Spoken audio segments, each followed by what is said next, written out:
Good morning, I'm Ryan Baker. In case you missed it over the weekend, Ohio State is hiring former Steelers offensive coordinator Arthur Smith to the same position. Smith was also the head coach of the Atlanta Falcons from 21 to 23. Super Bowl 60 is set. It will be the New England Patriots and the Seattle Seahawks at Levi's Stadium in Santa Clara in 2 weeks. The Patriots got past the Denver Broncos in the second half blizzard, 10-7. The Pats make it to the Super Bowl in Mike Vrabel's first year as head coach. A much different game in the NFC Championship as the Seahawks win a shootout over the Rams, 31 to 27. Jackson Smith and Jigba, 10 catches, 153 yards, and a score. This one's sponsored by Dr. Mark Levy. If you're snoring and not sleeping, call 1-800-MORE-SLEEP or visit sleepbettercolumbus.com. Stop snoring, sleep better, live better. Breaking sports news as it happens on The Fan, Ohio's sports destination. Your morning just got more interesting, distilled and barrel-picked for your listening pleasure. Bo Bishop, a local sports media legend. What William T. Sherman was to the Union Army, he is to Northern College football. A husband, a father, and middling youth sports coach. He's friends with Central Ohio sporting royalty. I'm talking to Ohio State Athletic Director Ross Bjorken. Coach Day walking on with us right now. Good to see you, buddy. Good buddy, Austin Ward. My good buddy Tim May, the Tim May Show. The great Doug Lavery's joining us. Hi, everybody. Dom Barry here. Oh, Reese came in and he handed me papers. Yeah, and then and then he said, "You see that button? That's the only button you need to worry about. Don't touch. There's 8,000 buttons in front of me." Oh, I didn't know what he was talking about. The one that says on. We blew the budget on this imaging, and only two guys answered our ad on Craigslist. Ryan Baker and Eric Reeser. Act accordingly. You're now listening to Bishop and Friends. Bishop and Friends is sponsored by Diamond Seller, your true jeweler for over 75 years. Now let's do it live on a snowed-in Monday edition of the program. Bo and the boys with you for the next three. Joshua Perry is in for Reese. Always good to see JP. And, of course, Bake is here. We're pretty loaded up. Considering everything that happened over the weekend and everything, honestly, that's still happening around Central Ohio with the roadways and all of that, we reportedly, nothing official yet from Ohio State, right, on Arthur Smith yet? I haven't seen anything official. Looks like all reportedly at this point. No official announcement yet, but it feels like it from all the real people. So we'll get into that at 9:30. 10 o'clock, Dabo Sweeney chooses violence. At 10:30, Austin will join at 11 o'clock, your weekend blitz. And at 11:30, a little bit of Shelley time. NFL Championship weekend has come and gone. We will get into that as well. But, of course, the lead around here is biblical amounts of snow. I guess we tempted fate, huh, fellas? We said we'll see it. We believe it when we see it. I believe. Oh, boy. I believe we saw it. I called it a pump fake, which in retrospect feels like I was being disrespectful to the weather gods. I'll just put it like that. So a lot of shoveling, some slow driving this morning. Everybody out there, be safe, be smart. I think this show owes Meredith and Aaron and Ashley and all of them, Mike Joyce, an apology. I wasn't doubting them. I was doubting the models, right? Like they don't build the weather models, what everybody does. I just didn't believe that the weather was going to be what the model said it was going to be. Well, it was. Yeah. It was real, and it was spectacular, and now we're in this deep freeze for the rest of the week, kind of. And in all seriousness, folks, we are under a level 3 snow emergency as it stands right now. That means the roads are closed to non-emergency travel. Like, that's it. That's where we're at right now. All employees should contact their employers to see should they report to work. All of that stuff is happening right now. So that's where we're at. In terms of closings, basically the whole city's closed, essentially. I mean, it's everything, schools, all of it. And then these temperatures that are going to kind of linger throughout the week, really. I mean, we're not getting 20 degrees. I'm looking at Meredith's 7-day right now. We don't have a 20 degrees high until Sunday. I mean, it's mid-teens and lower the rest of the time. And the thing that's going to be really tricky about this, guys, is that, you know, if you think about school bus stops, those are for the most part going to be real feels in the negatives for a lot of this week, or right about negatives. So you say to yourself, well, the schools are warm and the kids can go to school and all of that. But the problem is, if it's your kid standing at a bus stop in -10 air temp, that's where the issue happens. So I think this week is just going to require a ton of patience for all of us. And and we get through it the best we can, and hopefully we can help you along the way. But this is the most significant snowstorm that I can recall here since the one I mentioned last week in 08, which delayed, I think it was 08, where it delayed the state basketball tournaments, and we were completely snowed in. Now, the difference between that one and this one is that one was in March, and you knew it was going to be gone in 2 weeks. I mean, if we set an over-under on when this snow is gone, my gut tells me, is St. Patty's, is it too far out, St. Patty's Day? Like still remnants? Feels a little far out, but I think that's too far out because I know there's March a lot 4? out there. You always get a 60-degree day in February somewhere, and it's going to melt. I don't think we have one though, buddy. I was looking at this morning. I was trying to find like the next time. All right, now this is risky, and I'm not pretending to be a weather person, even though I've known a great many of them. They're mostly great humans. But when I'm just pulling up like the extended, right? So just going out into February a little bit here. And let's just see as we stand for February, and we won't hold this. Okay, yeah, so you're going to get, it looks like you could get some middle of February warm up where you're going to get a little bit of a blitz. So yeah, it'll probably be gone. Looks like we got if this holds, I mean, this is showing like low 60s sometime in February. So there you go, Bake. You were right. But it's here for a few weeks anyway. We got to make sure that it's like a slow warming that happens, though, because all of this snow melting at once presents a little bit of a different issue than what we're dealing with right now. Bo, you mentioned patience. Yeah. And if you got children around the house, certainly patience is going to be required. What is your drink of choice to encourage patience in your own heart? All of them. You don't want to hit it. Yeah. Don't hit it too soon because you can't be stumbling into walls. You got to be alert in case there's something that happens. I'll tell you what, buddy. This is probably where I would go, especially as it gets really cold like this. I'd probably go with some sort of a depth charge. I'd probably go with some sort of hot toddy. Melt some of that honey, a heavy lemon squeeze, and then 2.5 ounces of Granddad's Finest, and stir that baby up, and away you go. That's night juice if you have one of those guys. So that's probably where I'll go, especially when we're looking at. I mean, this is so damn cold, too. Like there's that part of it, dangerously cold that's coming this week. So yeah, you got to do all of that. My kids. I was thinking, my wife goes, because obviously they just want to chase phones. So I got a 14-year-old, a 12-year-old, and a 10-year-old. They're just chasing screens. And my wife is like, you guys are on these way too much. And then my oldest is like, well, what do you want me to do? I can't do anything. And I'm like, so then I was thinking, like, what did I do on days like this when it was cold?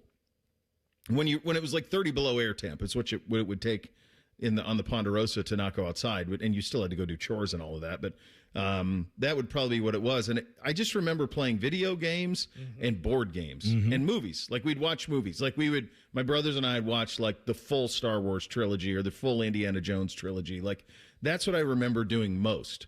What do you guys recall about being snowed in as a kid? Well, my mom is old school. We had a friend who used to call her Sarge, like a drill sergeant. So we were able to do some of the television watching. Of course, we're children, but she was big on grab a book, crack that book open, and enrich your mind. Do a little bit of reading. So this would be the time where Joshua Perry would become a little bit more of a worldly child because I was immersed in the wonders of a nice book. So I don't know how many books y'all got lying around over there at the Bishop Estate, but might be a good time to crack one. We have some. Yeah, we have some. I look forward to her selling that. That'll be fun.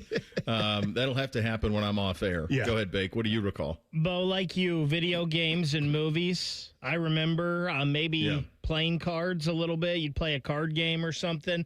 I was the crazy kid, though, a lot of times.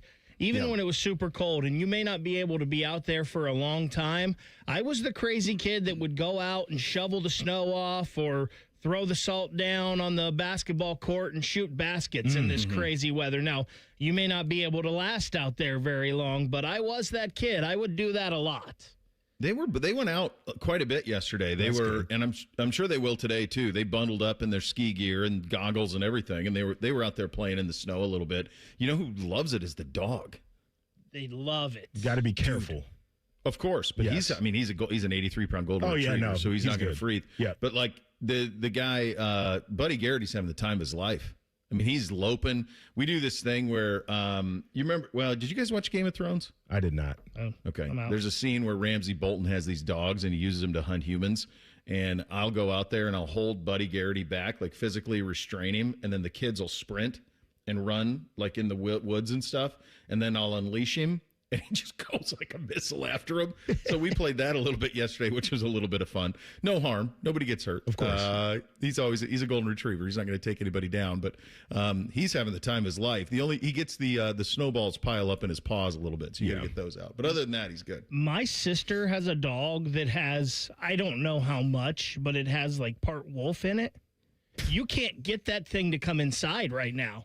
He's angry if they bring him inside. He loves it. Now, let me just say this. Mm-hmm. If you have something that is a part wolf and it's angry, you just leave it be. Just let it go. Do your thing. It's okay. Like you don't stay out there. Yeah. You don't want any part of that. You come in when you're ready. Whenever you're ready, buddy. Enjoy yourself. I'm sure it's like an 8th part wolf, but still. Hey, man. If they get together, look out. You could have a real problem on your hands. The one thing that was kind of cool about all of this is you had some great football to watch, especially the night game was unbelievable. A little bit of history in the first game as well with Braves getting back and getting to a Super Bowl, his first time. We'll get into all of that. If you think about the weekend in totality, you also had the Blue Jackets going nuts on Saturday night. You had Buckeye basketball in prime time on Friday where they just quite simply ran out of gas. So there's a lot to get to, including a new coordinator at Ohio State. We'll do our best to entertain over the next 2 hours and 45 minutes. We're off and running. Bishop and Friends, right here on The Fan. If you consider yourself a Buckeye fan, you've come to the right place. This is your heritage sports talker and home of Ohio State Athletics, The Fan, Ohio sports destination. Hey, what's up? It's T-Bone. Winters can be brutal here in the Columbus area, and if you're cold in your home with the heat running constantly, it's probably your old, inefficient windows that are the problem. The good news is that Window Nation can help you get through this season because in the last 20 years, they've installed over 3 million energy-efficient windows nationally, and they're trusted by thousands of Columbus homeowners to keep their homes comfy and cozy year-round, while also saving them money on monthly utility bills. And right now, they're more affordable during the Window Nation Buy 4, Get 4 Windows free sale. It's a great time to replace all the windows in your home. Plus, you could get your windows with 0 down, 0 monthly payments, and 0 interest for 2 years. You'll be surprised by the dramatic difference new windows will make. Your home will be better protected against the weather, feel warm and dry, and you'll love the lower utility bills. The pros at Window Nation will guide you every step of the way. Don't wait to put an end to your window problems. Save big with Window Nation's Buy 4, Get 4 sale going on now. The sale ends soon, so visit windownation.com right now. Window Nation, a proud partner of Ohio State Athletics. Hi, guys. This is the Rocket Roger Clemens. You don't pitch in the majors for 24 years without feeling it later. Shoulders, elbows, knees. Trust me, pain doesn't retire when you do. That's baseball legend Roger Clemens. I tried the ice. I tried rest, PT, nothing really worked. When I heard about QC Kinetics, the concept sounded promising. Non-surgical regenerative treatments that help your body heal itself without surgery. Sign me up. Just what I needed. Real lasting relief. Whether you're a former pro, a weekend golfer, or just want to walk around pain-free again, QC Kinetics uses cutting-edge technology and natural biologics to help restore and repair damaged tissue. I trusted them with my joints. Now I'm back doing what I love. Call QC Kinetics today and schedule your free consultation. Call QC Kinetics, 380-208-4544. That's 380-208-4544. 380-208-4544. Hey, what's up? It's T-Bone. Columbus, are you hungry? Well, it's a good thing Uber Eats has the best deals at all your favorite local restaurants. Like this great deal at El Vaquero. From now until March 31st, you can get a buy one, get one free quesadilla deal, all on the Uber Eats app. That's good for me, but I need to figure out what everybody else is going to eat. So next time you're craving a great meal, don't overthink it. Just get on the Uber Eats app and save big with a great deal. Order now only on Uber Eats. Terms apply. See app for details. In the old days when people lived to be 40, you only had one option for listening to your favorite show. But now, ooh, baby, radio, podcast, the Fan app, and YouTube, just to name a few, live or on demand. You have no excuses. The Fan. How serious is youth vaping? Irreversible lung damage serious. 1 in 10 kids vape serious, which warrants a serious conversation from a serious parental figure like yourself. Not the seriously know-it-all sports dad or the seriously smart podcaster. It requires a serious conversation that is best had by you. No, seriously, the best person to talk to your child about vaping is you. To start the conversation, visit talkaboutvaping.org. Brought to you by the American Lung Association and the Ad Council. It's easy to think of winter as a time when not much is happening in the landscape or in the pest and disease world. However, there are a couple of services that can help your trees and shrubs during the colder months, like horticultural oil and anti-desiccant applications. Visit trees4ohio.org. That's trees4ohio.org to learn more and to find an ISA-certified arborist in your area who is trained and has the proper equipment to perform your tree work safely. Have you ever thought about having a podiatric physician examine your feet?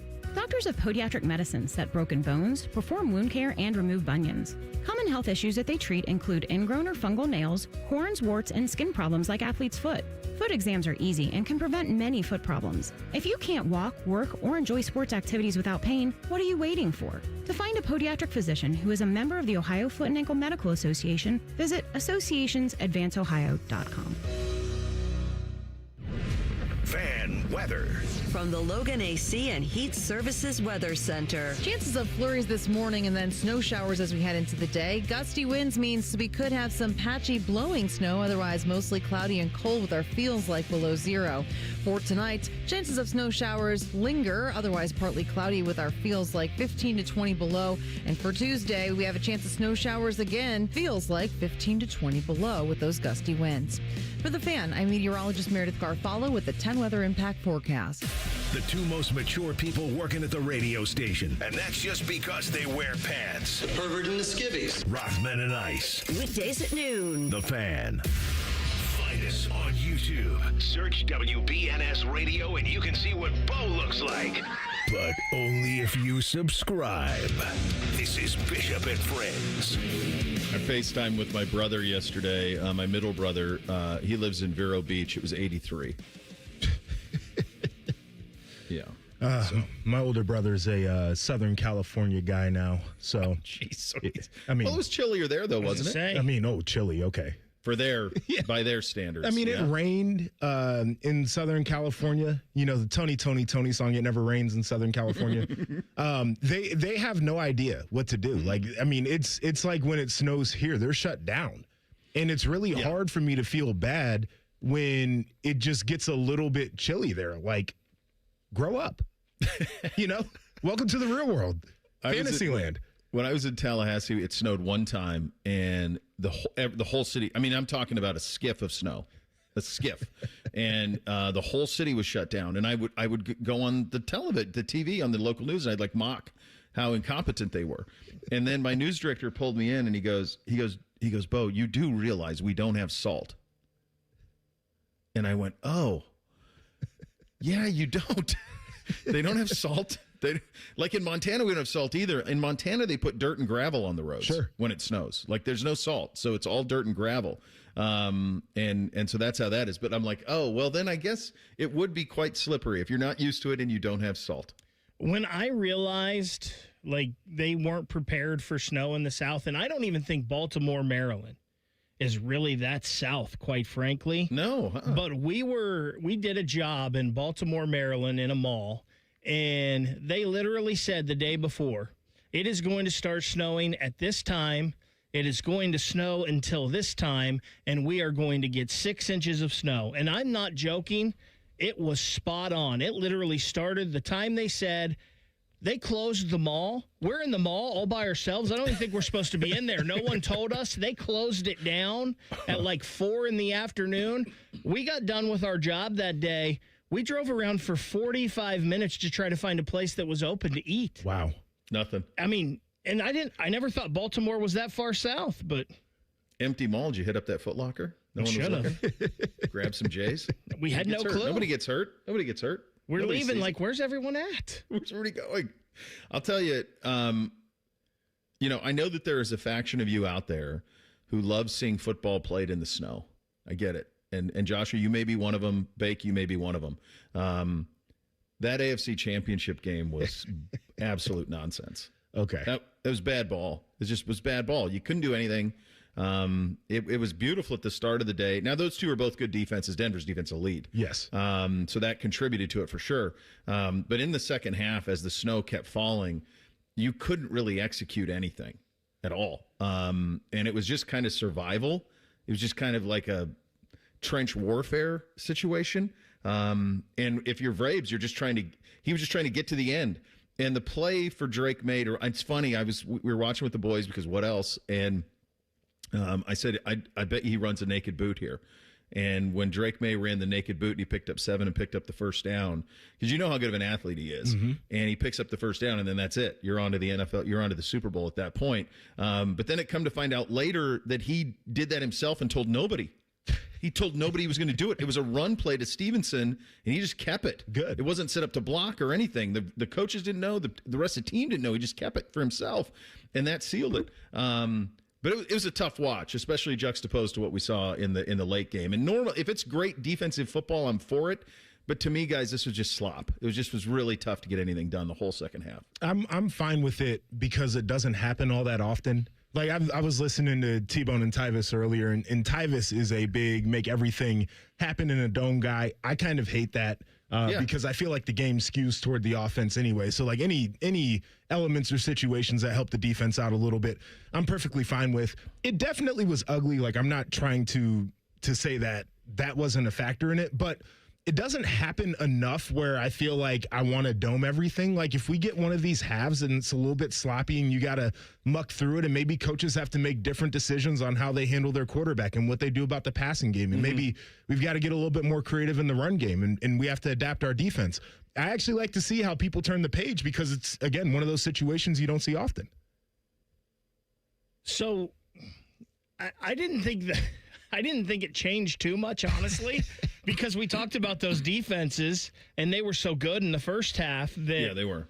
I mean, the second half was kind of a lot like the first half to me. I was surprised, and I don't know what the weather conditions have been in Denver and whatnot. I was surprised how fast the field went to crap. Yeah. Because, I mean, that one play, Stevenson just goes to take a handoff and falls, and then Drake May falls, and I'm like... I understand it's snowing, but that's awful fast for this field to just go to nothing. They didn't change the cleats. You got to put the old 7 studs in. Yeah, he's right. JP's right. The other thing that happens out there a lot is because you are, right near the Rockies, you get these stunning changes in temperature. So it can be 50. Like I was talking to my dad last week, and he's just 12 hours straight north of Denver, right on the Rocky Mountain front. And I was talking to him last week, and it was like in the 50s. So when it goes from 50s to like 20, so you have like soft ground that's gotten wet and stuff, and it's soft, and then all of a sudden it goes from that to 20, and then it snows buckets like it was doing yesterday in Denver. All of a sudden, there really is no footing, and you're right. You got to go to the big cleats at that point, and I'm sure they were scrambling trying to get that done. Mm-hmm. I don't know this for a fact, but it appeared some of these teams that play in the cold weather, like I know Cleveland has this, they have a heated field. Yep. Now, I don't know if Denver has one or not, but it didn't appear that they did because it was snowing, but it wasn't snowing like blizzard. It just was kind of a perpetual steady snow, similar to what we had here. And I was surprised at how quickly the field was covered. I mean, you saw those guys with the blowers trying to keep the hash marks set and trying to get the lines of scrimmage set. And they really couldn't keep up with it, which was a little surprising to me. I would have thought Denver had, that's Walmart money. Right. And maybe they do, and maybe just malfunction or couldn't keep up. Maybe it was snowing harder than I realized. But if you have the heated field, usually you won't have what happened yesterday in Denver. I thought about the heated field a lot yesterday because it felt like a great time to have a heated driveway. That was the connection in my brain. Yeah, like you're looking here going, How many times did you shovel? I went out twice. That's the way you have to do it. And the first time I went out, and I sent you guys the photo, but I go through, I shovel, then I go with the broom and I sweep up whatever's left. And then I go through with my blower and just, make it nice and clean. And so then the second time you go around, the snow comes right up because you had a clean drive after the first one. So I was out there twice, and both of the times I'm like, damn, if Joshua Perry could save a few shekels and put in a heated driveway, it changed my life. Changed my life. Changer, baby. You know? I have that electric blower I have, and that thing just, as long as but you have to go do it a lot. Mm-hmm. Like I probably went out every 45 minutes yesterday just to keep it off. Because if it gets heavy, then you can't really get anything done. But because it was such a dry snow, if you went like every hour, you could keep it pretty clear, and it would do that. Mike Vrabel, it's a remarkable thing. He was fired. I mean, I'm talking to folks down there through the years. He was fired in Tennessee because he spoke nicely about the Patriots when they retired his jersey or put him in the Ring of Honor or whatever they did. I think they put him in their Ring of Honor. And Amy Adams-Strunk didn't like it, and that contributed to him being removed in Tennessee. Instead of getting right back into it, he goes to Cleveland, and the thing that he wanted to do in Cleveland, and I used to see him all the time, was he wanted to see what alignment looked like. Mm-hmm. And you can laugh and say, well, what happened, right? Okay, fine, fair. Didn't go well the last couple of years up there. But what they had with Stefanski and Barry was true alignment, obviously up until the very end.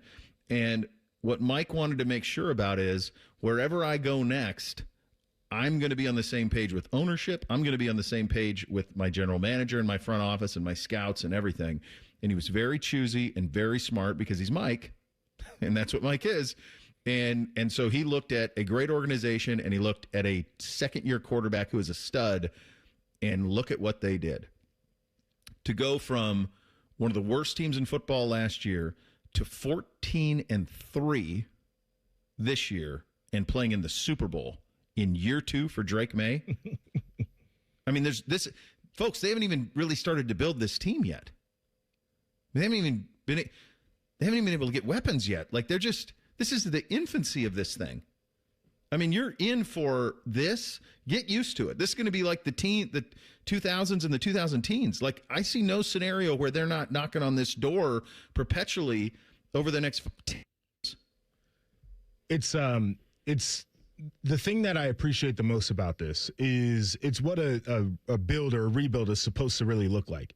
They hit on the quarterback, which I think really matters, right? Like, obviously you want to have a dude, but like they've got a guy who, as he continues to get better, you could see him being, top quarterback in the league multiple years running. So that mattered. And then you get a coach who's a football guy, played the game at the highest level. He understands how to coach these guys. Anybody who's played for Vrabes can tell you, like, he's a tough coach. He's old school. He's got standards. He's uncompromising. But he knows how to connect with players in a way where it doesn't feel like he's the bad guy all the time and he's just coming down on dudes, even though he has expectations. Like, that is really important, because I think a lot of coaches, after a while, they can lose the locker room. They lose the ear of some of their leaders. I don't think that's going to happen with him. And then you figure out how to build out the rest of the roster to make a lot of sense around a quarterback and a guy who's got a great defensive background.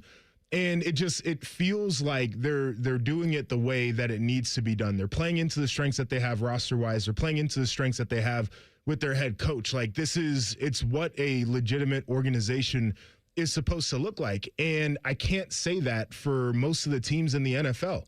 Like, no, just people just don't know how to do what the Patriots have done. Coaches don't know how to coach the way that Mike Vrabel does. And this is how you get that turnaround so quickly. And you hit a lottery at quarterback. Yep.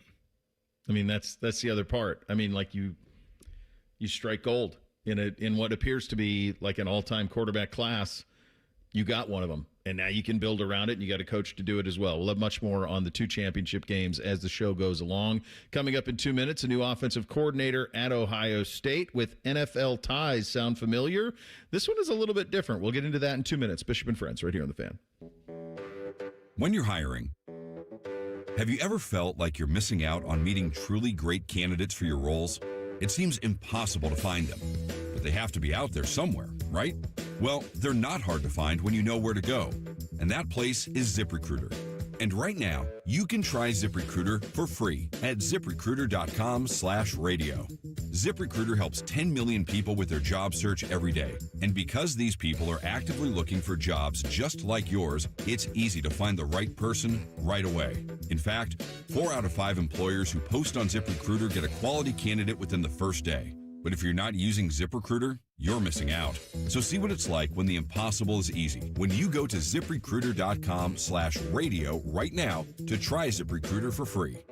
Once again, that's ZipRecruiter.com/radio. ZipRecruiter.com/radio. Never miss out on great candidates with ZipRecruiter. Do you want free internet forever? Yeah, we thought so. That's why Spectrum is giving you just that. Free fiber-powered internet forever when you switch and get 4 mobile lines from Spectrum. No internet bills, no taxes, no late fees. Just fast fiber-powered internet. Call 833-901-0178 to find out how. But hurry, this deal won't last forever. Once more, 833-901-0178. Or visit spectrum.com/free forever to learn more.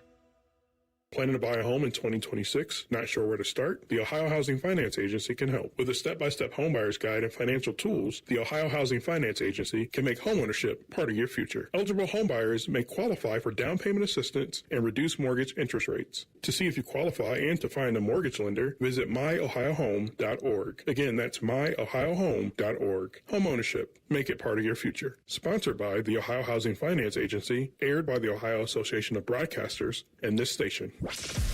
Bishop and Friends is sponsored by Diamond Seller, your true jeweler for almost 80 years. The Fan, Ohio's sports destination.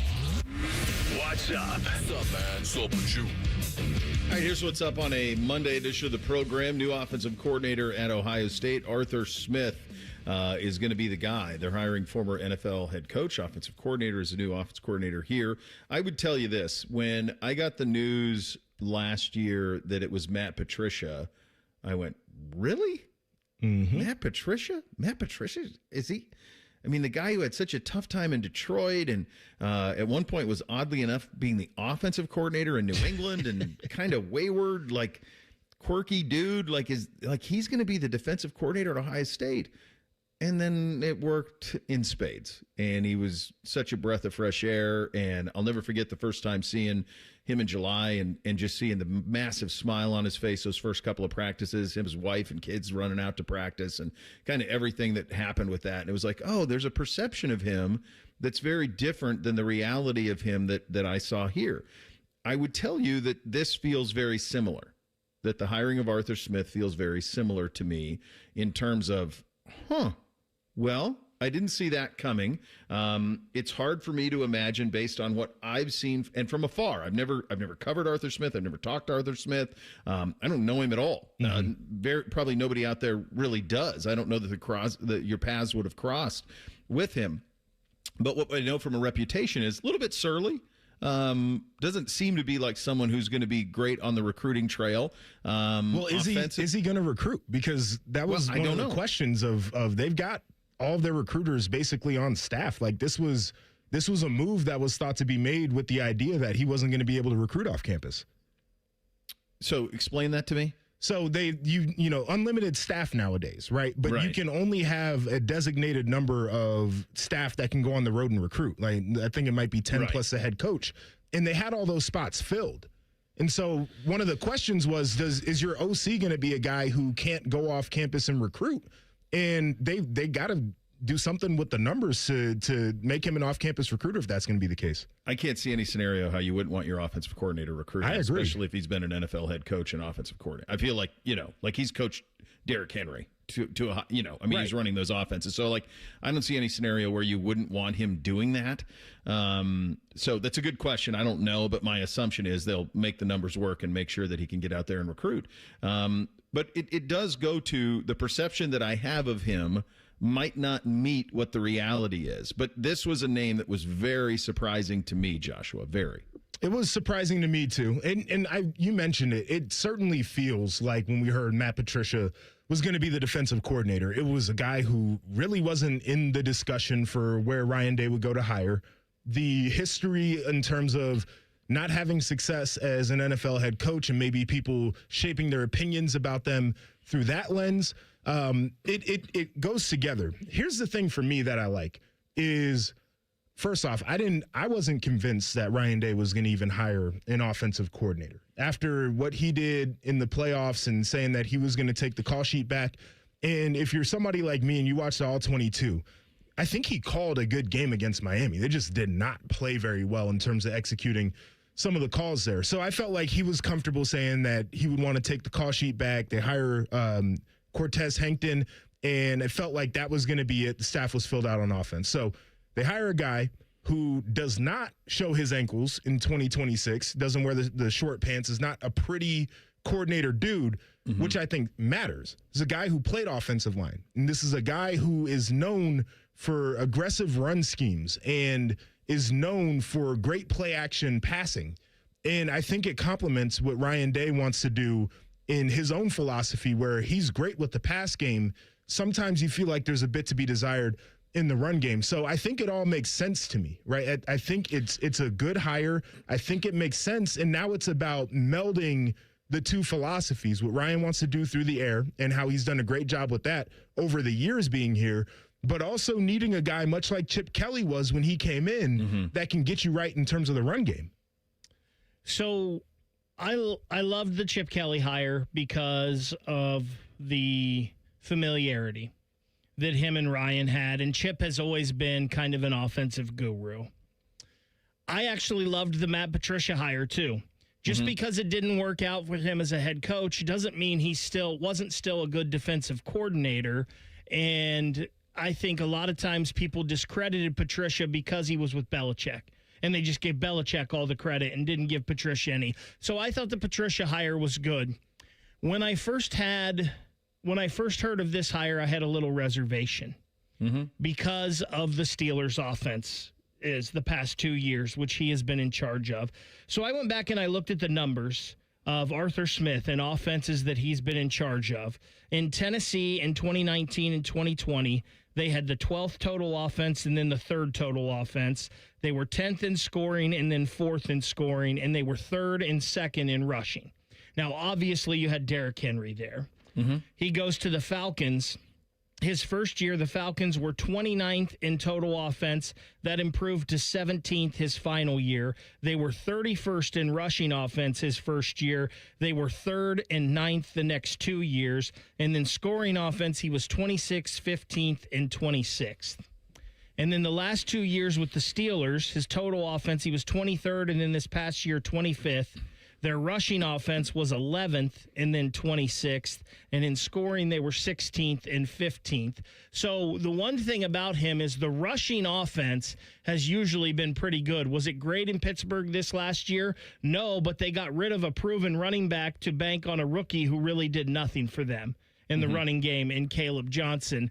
The other thing, Dave Biddle told me this yesterday, the Pittsburgh Steelers the last 2 years have been 32nd in spending on offense. The salary cap that they give to the offense in Pittsburgh is the least amount in the league. And I will say one more thing about, and Joshua, your point about Ryan in the passing offense and Arthur Smith in the running offense and melding those is pretty good. The other thing we've seen, and some of us have complained about it with the Ohio State offense in the past couple years, is multiple tight end sets. Well, what is Arthur Smith known for? 2 tight end sets, 12 personnel. Oh, yeah. He's pretty much made Jonnu Smith's career in the NFL. So I'll push back to this point. Is if the offensive line gets better, I don't think Ohio State's going to feel the need to have the multiple tight end sets. I think it was one of the signs that we should have recognized earlier on that they didn't believe in that offensive line, because they're trying to create more surfaces and more gaps up front with the extra tight ends in. Maybe doing a nub side tight end would force a cornerback to have to be in the run fit, and he's got to make a tackle if you run it at him, right? Like trying to create advantages that way. And then we saw where they would use those tight ends as well in some max pro looks to give Julian a little bit more time, knowing that Jeremiah is going to take the top off of the defense anyway. So I think a portion of the tight end utilization, the conversation in the Woody has to be, how the hell do we get these guys up front better so we can 5-man protect and we can run the ball with a 5-man box instead of having to bring the extra tight ends in to feel like we have the push that we need or the protection we need up front. Yeah, I mean, to Bake's point, though, I mean, like, that is where he's most comfortable, is in 12 and 13. I mean, that's where that's what he did in Tennessee. They did, I mean, good Lord, this year in Pittsburgh, they'd have three of them out there a lot. And I am curious how all of that is going to work with this roster. Now, he's a smart dude, and he can adapt to the talent that he has. And if we want to go four wide or whatever he wants to do, he can do all of that. I'm also curious if this will be more under center. Like, how is he running the Ohio State offense, or is he bringing the Arthur Smith offense to Ohio State? I think that's the other question too. Like, there's an offense that's established here. There's a way about going about your business. Like, are you gonna have Julian Sayin learn a new offense? My hunch is no. I'm guessing that he would just coordinate the offense that's already here. The other thing that's really fascinating to me, guys, is because are we going to be in this world where every year or two, is this now the model for Ryan, that every year or two you're going to have new coordinators and you're going to go to the NFL and you're going to get a defensive coordinator, offensive coordinator. They're going to come for a year or two. Like, there's no scenario where Arthur Smith is here more than 2 years. No, probably not. I mean, maybe even one. It might be one and done. And by the way, Patricia, I'm not sure that that's all the way locked up I yet. think about that from time to time. I mean, there's still NFL coaching jobs open. Like, he's one call away. Like, be careful what happens in Buffalo. Like, depending on who's the coach there, Matt Patricia may end up being the defensive coordinator in Buffalo. He's a Northeast guy. All of that makes sense. So, like, when you sign up for this, you're not signing up for Jim Haycock. Yeah, but you're not signing up for Luke Fickell. And I'm not saying that that's a problem. I'm just saying this is a different way of going about it. I feel like that was kind of where things got during the Urban era, though, where you would have a coordinator for 2, maybe 3 seasons. And those guys, it was a different type of thing because they became good enough coaches that they were getting recognized for college jobs. Like these, I'm sure that Arthur Smith and I'm sure that Matt Patricia at some point want to get back into coaching in the NFL. Like, I think that's a part of their list. Yeah. It's just something that you have to prepare for a little bit. But, you know, for the last decade, I think we've watched coaches kind of do a couple years here. And then, you know, Jeff Hafley, great run. He was out the door. You know, Everett Withers, the first couple years for Urban, did his thing. He was out the door, right? Like Greg Schiano came for a little bit. He was out the door. Like, we watched this happen with guys. Tom Herman was phenomenal. And then he decided it was time for his career to change and went and became a head coach. So I think Ryan knows what he's up against when he's going after guys like this, but it's where he feels comfortable. I think he likes the schemes that those guys bring maybe a little bit better than some of the stuff that you see that traditional college guys want to do. And it's hard to argue with the idea that the schemes they work. You know, like I think what he's brought in has worked in terms of bringing the NFL guys. One thing Dave Biddle did say yesterday, too, is he does think Ryan is hiring these guys, wanting them to be here 2 years. When they go in, he said he thinks that's the agreement. I'm sure. With these guys, that it's 2 years. And maybe that's why we're not seeing Chip Kelly back here right now, and he's in Northwestern as Chip left after one. And maybe that made some people unhappy. Could be. It could be. I think the way to know if they're expected to be 2 years is to see what the buyout is attached to the contract. Mm-hmm. Like, if it's a 2-year deal and you got a buyout on that contract, then you know that he's expecting 2. If not, then I think you're probably looking at 1 or 2, and we'll see where it goes. And that's fine. Joshua, I do want to get your take on scheme. Like, is it his or is it him running Ryan's? I think that's very, very important because Ohio State recruited for a football Ferrari. That's not traditionally what he's run. So I'm signed in the portal of football Ferrari. So we'll see where all that matches up. Busy weekend on the ice. Busy weekend. It was all the way back on Friday. It feels like forever ago. It was a game for a while. It looked beautiful. And then it wasn't at the end. We'll get to all of that coming up next. Bishop and Friends right here on The Fan. Tweet from a listener. Are you carrying the Buckeye game today? Considering we've never not carried one, yes. The answer is yes. The Fan. Enjoy more ways to save at Kroger, like low prices in every aisle. And you can clip and save more with digital coupons in the Kroger app. Plus, you can earn fuel points to save up to $1 per gallon at the pump. So it's always easy to save big. Kroger, fresh for everyone. Savings may vary by state. Fuel restrictions apply. See site for details. Right now, you can save on Kroger brand 80% lean ground beef. 3-pound rolls are just $4.99 a pound with your card. Kroger, fresh for everyone. Hey, it's Anthony. So I was recently asked how I've been doing in my personally fit arch supports from the Good Feet store. And I paused and I said, you know what? pretty darn good because it reminded me what I was dealing with a couple years ago. My personal journey. I had plantar fasciitis, that horrible heel pain. If I was on my feet for a while, my lower back would be on fire. And now, honestly, none of that. Zero issues with my feet since I started wearing them. I have my Good Feet arch supports in every day. I feel supported. I feel aligned. And now that I feel better, it's made all the difference. I want to work out more. I want to go out more, just be more active. I'm telling you, over the last couple of years, my health, my energy, my quality of life has all been affected in a really positive way. They've really helped me keep the pain away. The guys ask me all the time, do I really have them in today? Yes, I do, and I'll take my shoes off upon request to show you. Go take the free test walk. The Good Feet store on Polaris Parkway and Stringtown Road in Grove City. Get started at goodfeet.com. Everyone needs to take care of their mental health, even running back Bijan Robinson. When I'm on the field and feeling the pressure, I usually just take a deep breath. When I'm just breathing and seeing what's in front of me, everything just slows down. It just makes me feel great before I run the play. Just like Bijan, we all need a strong mental game on and off the field. Make a game plan for your mental health at loveyourmindplaybook.org. Love your mind. Brought to you by the Huntsman Mental Health Foundation, the Arthur M. Blank Family Foundation, and the Ad Council. Back in the day, if you wanted to listen to the Fan, you turned on the radio, and that was the end of the story. But now, oh baby, stream us live on the Fan app, TuneIn app, iHeart app, we're everywhere. The Fan, Ohio's streaming destination. Everybody, it's Berm here, Jeremy Birmingham from the Austin Berm Show on 97.1 The Fan, and I have the least exciting update I can give you. Awaken 180 is still working. That is actually fairly inconvenient because I don't have anything dramatic to complain about. I'm 5 weeks in, I'm down over 30 pounds, and there hasn't been a single plot twist. There hasn't been a stall. There's no mystery week where everything stops making sense. I simply follow the plan, I eat what I'm supposed to eat, and the scale does what it's designed to do too. Weight loss usually feels like a guessing game where you're constantly waiting for the other shoe to drop, but Awaken 180 doesn't. There's structure, there's coaching, and there's zero need for motivational speeches in the mirror. I'm not negotiating with myself. I'm not starting over every Monday. I'm moving forward, enjoying the ride, feeling a whole lot better, and watching years of bad habits quietly get undone. Do what we all did and make your own 180 with Awaken 180. Go online at awaken180weightloss.com, 844-346-1800. Awaken180weightloss.com. When you've been injured in an accident, hurt on the job, or in a medical mishap, there are many reasons to call Morgan & Morgan. But here's reason number 5. We try more cases than anyone in America by a wide margin. We are on approximately 150 dockets a week and win a lot. Go to forthepeople.com to see our verdicts and results. I believe our results give you the best chance of a fair, fast, and just settlement. Insurance companies know who we are by reputation. Imagine me doing this ad if it wasn't true.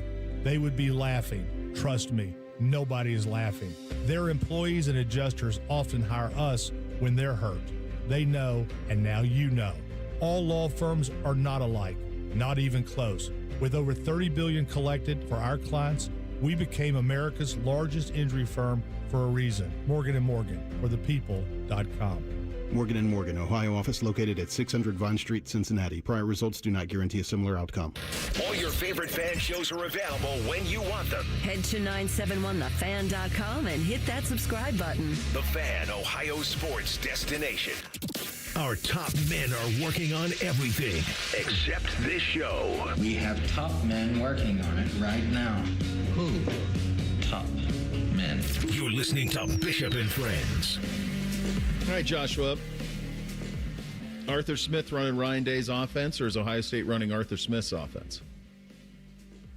Man, let me turn this mic on. I've been in here for 3 weeks. It's like first time acting like I've never done radio before. Bud? My God.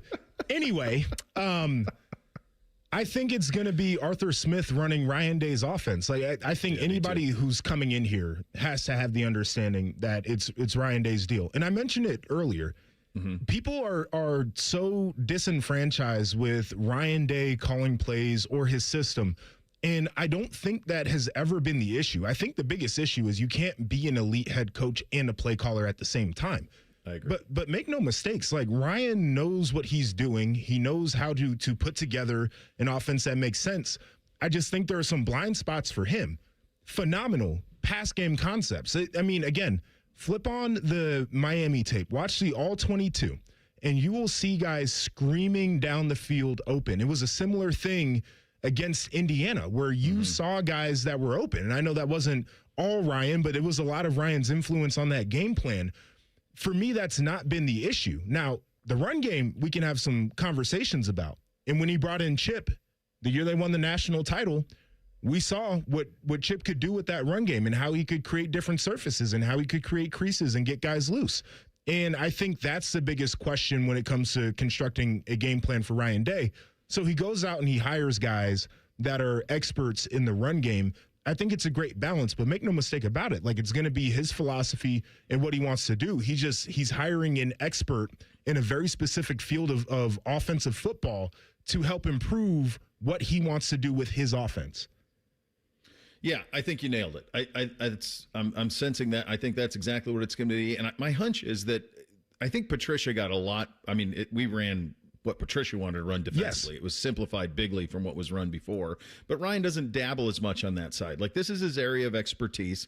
If Ryan ever decides to go to the National Football League, it's going to be because of his offensive acumen, which is still elite and still thought of incredibly highly around the league. It's why he came here.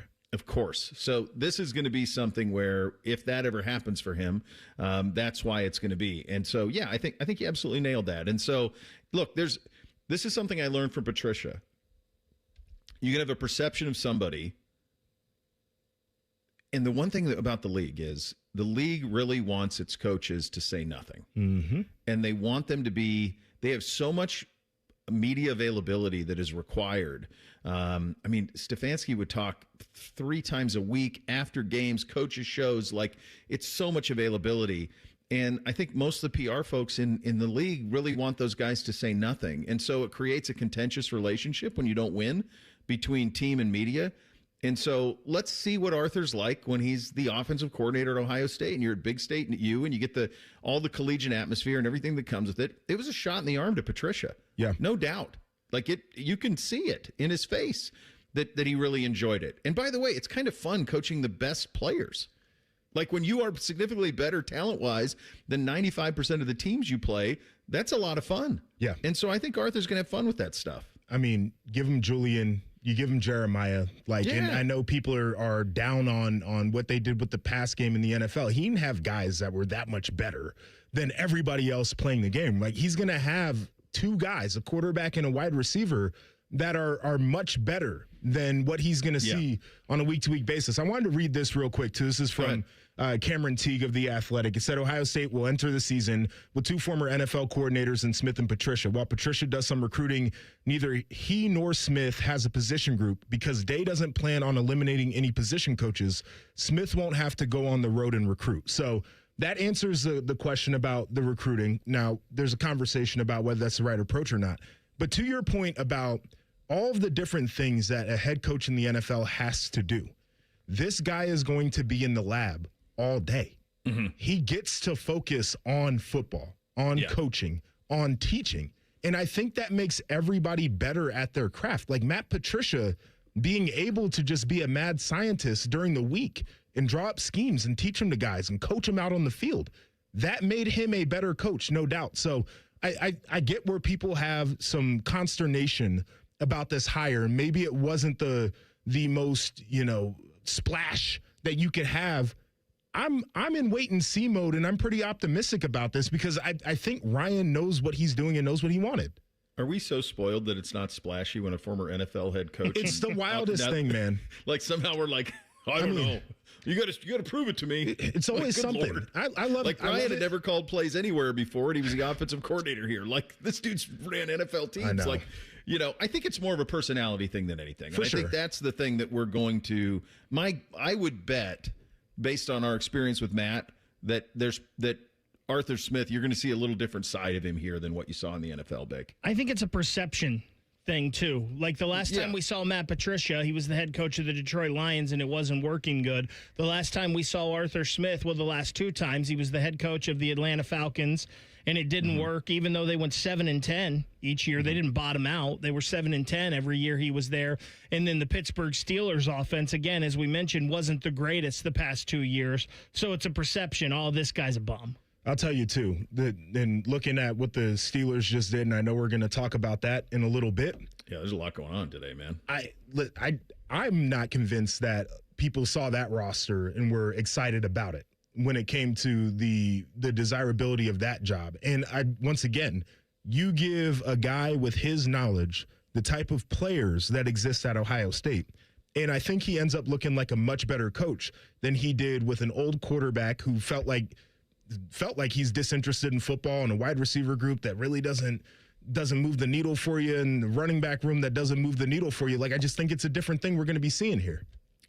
I always say, every time I think about Pittsburgh and their offensive choices, I just think, can you imagine what was going on behind the scenes that organization punted George Pickens?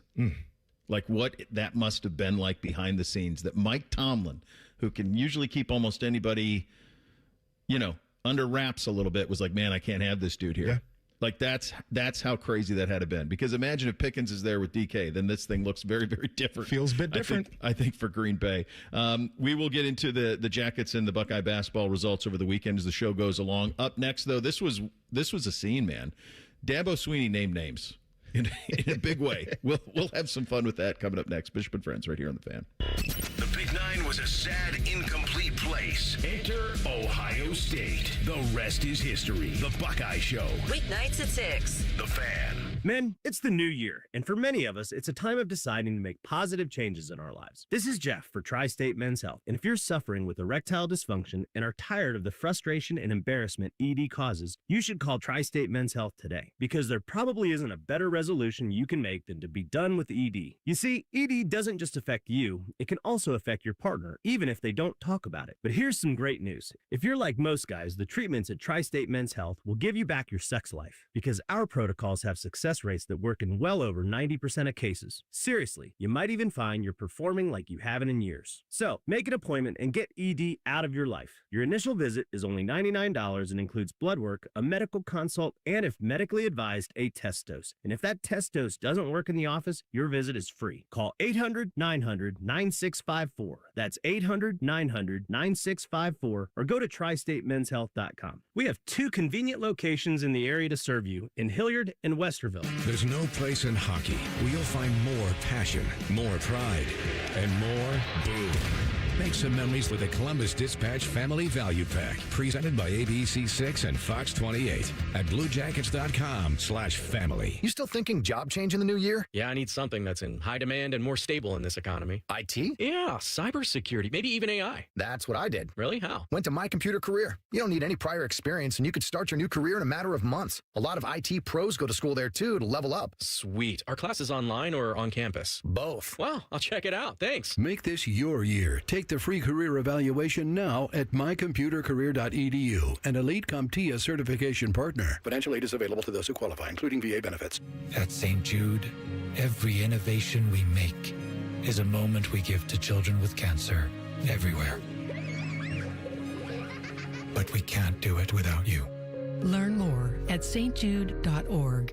This is Corey Sickles with Safe Harbor Retirement Group. When you leave a job, don't leave your 401k. Grow your investment without the fees associated with 401k plans. Visit safeharboroh.com to schedule a complimentary meeting. safeharboroh.com. Never have I ever called my sister from the finish line of my first marathon. Hello? You won't believe where I am. Are you running? Mile 26. I'm gonna make it. Switch to T-Mobile's 55 Plus plan and get iPhone 16e with its advanced camera system on us. Plus 2 lines for just $30 a line. Guys, I can't believe it. I knew you could do it, babe. That was amazing. Mom, how do you feel? I feel great. I can't feel my feet. Let's take a picture, and then you may carry me to the car. Share every stride, every mile, every memory on America's best network. Switch to T-Mobile's 55 Plus plan and get iPhone 16e on us and 2 lines for just $30 a line. With 24 monthly bill credits and 2 eligible port-ins on Essentials 55 Plus for well-qualified customers with autopay plus taxes, fees, and $35 device connection charge. Credits end and balance due if you pay off early or cancel. Contact us. Finance agreement 128 gigabytes, $599.99 required. Best mobile network in the U.S. based on analysis by Ookla of Speed Test Intelligence data 1H 2025. Visit T-Mobile.com. Your mornings are jam-packed. So if you're going to add anything, make it your favorite bite from Tim Hortons. Buy any size beverage and add a daily baked donut for $1. a tasty bagel for $2, or a freshly cracked hot breakfast sandwich for just $3. It's the best way to add more to your morning. The 1-2-3 menu, only at your neighborhood Tim Hortons. At participating U.S. restaurants, must ask for offer in restaurant. Tax extra exclusions and terms apply at timhortons.com/offer-terms. I'm Leslie from Pella Columbus. And I'm Wilson from that other window place. Wilson, one thing our Pella Columbus team is really serious about is to not be salesy or pushy. We're just here to listen and hopefully make your dream a reality. Oh, I had a dream last night where I went back in time to a dinosaur's birthday party and had to fight a triceratops for the last cupcake. I meant more like home makeover type of dreams. Oh, okay. I just got the dinosaur thing. Get the windows that can completely change the look and feel of your home at PellaColumbus.com. Bobby Carpenter here for Germain Toyota. Swing by Germain Toyota and ask for Marcello and discover unbeatable deals and a wide selection of new and certified pre-owned Toyota vehicles. Visit them at GermainToyota.net. Germain Toyota on the corner of I-70 and Bryce Road. You wanted to be cool, which led you to smoking, which led to a pack a day. Then you met that special someone, which led to starting a life with them, which led to wanting to live longer, which led to quitting. Then you heard you may be at risk for lung cancer, which led you to getting a low-dose CT scan. If you smoked, get scanned. Talk to your doctor and learn more at savedbythescan.org. Brought to you by the American Lung Association and the Ad Council. Broadcasting live from the McDaniel GM Superstore Studios. Driving excellence since 1916. Chevrolet. Together, let's drive. WBNS HD1 Columbus. Good morning. I'm Ryan Baker. Ohio State has their guy. The Buckeyes are hiring Arthur Smith as their offensive coordinator. Smith was the OC in Tennessee from 2019 to 2020, the head coach of the Atlanta Falcons from 2021 to 2023, and he was with the Pittsburgh Steelers as their offensive coordinator the past 2 years. Super Bowl 60 is set. It'll be a rematch of Super Bowl 49 as the New England Patriots take on the Seattle Seahawks. The Patriots beat the Broncos 10-7 yesterday. The Pats making it to the Super Bowl in Mike Vrabel's first year as head coach. The Seahawks won a shootout over the Los Angeles Rams 31-27. Big game for Jackson Smith and Jigba. 10 catches, 153 yards, and a touchdown. This one brought to you by Eco Plumbers. Get $500 in free plumbing services when you buy a new water heater. Visit geteco.com so you can book yours today. 10 feet tall and bulletproof isn't just a saying, it's a way of life. You're listening to Bishop and Friends. Second hour here on a snowed-in Monday edition of the program. Your Uncle Bo, Joshua Perry, the Great Bake, all here. Austin Ward will join us in 27 minutes from now. I think it's fair to say that Dabo Swinney was a late adapter to the changes in college football, and he, honestly, is as stubborn as a mule when it came to his approach. He just was. Like, he really believed that he could still do it the old way, that he could recruit players, he could not compensate them, and that they would just go to Clemson and be a part of it, and that was enough. And I think over the last few years, with the results dwindling the way that they have, and this was probably the last straw, what happened this year in terms of they had such high expectations and fell completely flat almost immediately. There is an acknowledgement that things have to be done quite a bit differently. So last couple of years, he's gotten it going in NIL and he's gotten it going in here. It might be too late, honestly. I don't know. I don't know if you can dig all the way out of this. I'm not sure what Clemson's current financial situation is when it comes to being able to afford the players that they want to be able to afford in the portal and in recruiting. To that end, Cal linebacker Luke Farrelly, ACC Defensive Rookie of the Year last season. He entered the transfer portal after the season and committed to Clemson. Ole Miss reportedly offered him double to re-enter the transfer portal. He did, and now he is at Ole Miss. Dabo got on the mic and had a lot to say about all of this. Got receipts.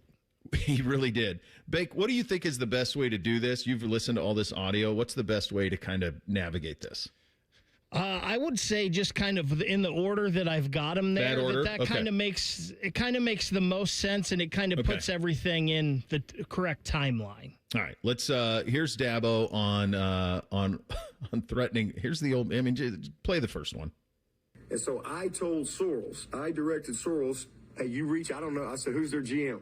He said his name is Austin Thomas. I said, will you reach out to their GM? He said he knows him.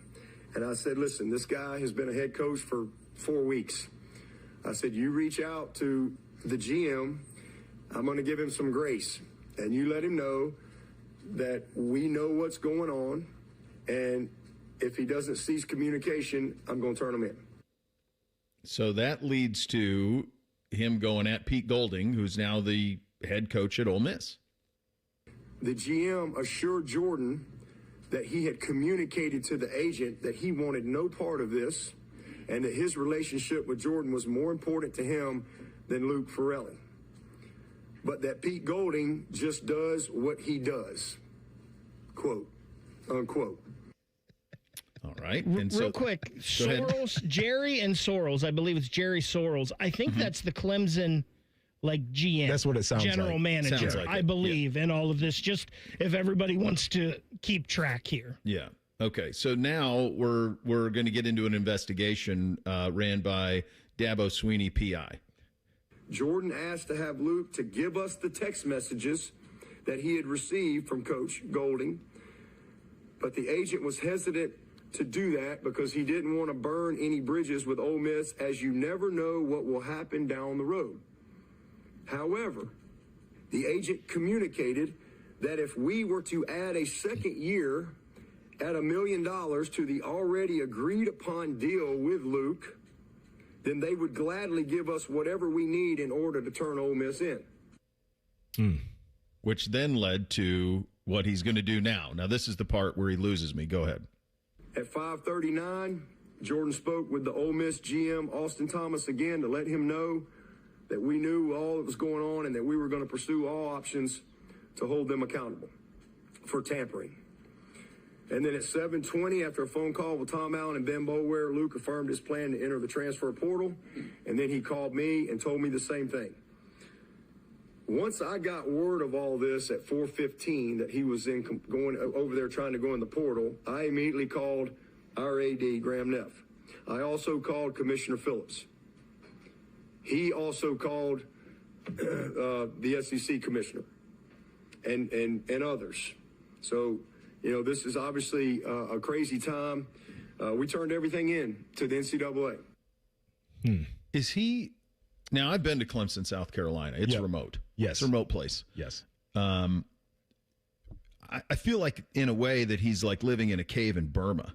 Like, if he thinks the NCAA is going to save him, if he thinks that there's some sort of enforcement arm that can save him, he's out of his... There's nothing here, man. Like, this was fun, performative theater, but there is no accountability in the sport. There is no army of Pinkertons coming to investigate. There is no enforcement arm that can do anything about this. Joshua, I would be stunned if anything comes of this. Well, this is just the way you do business now. It's really unfortunate.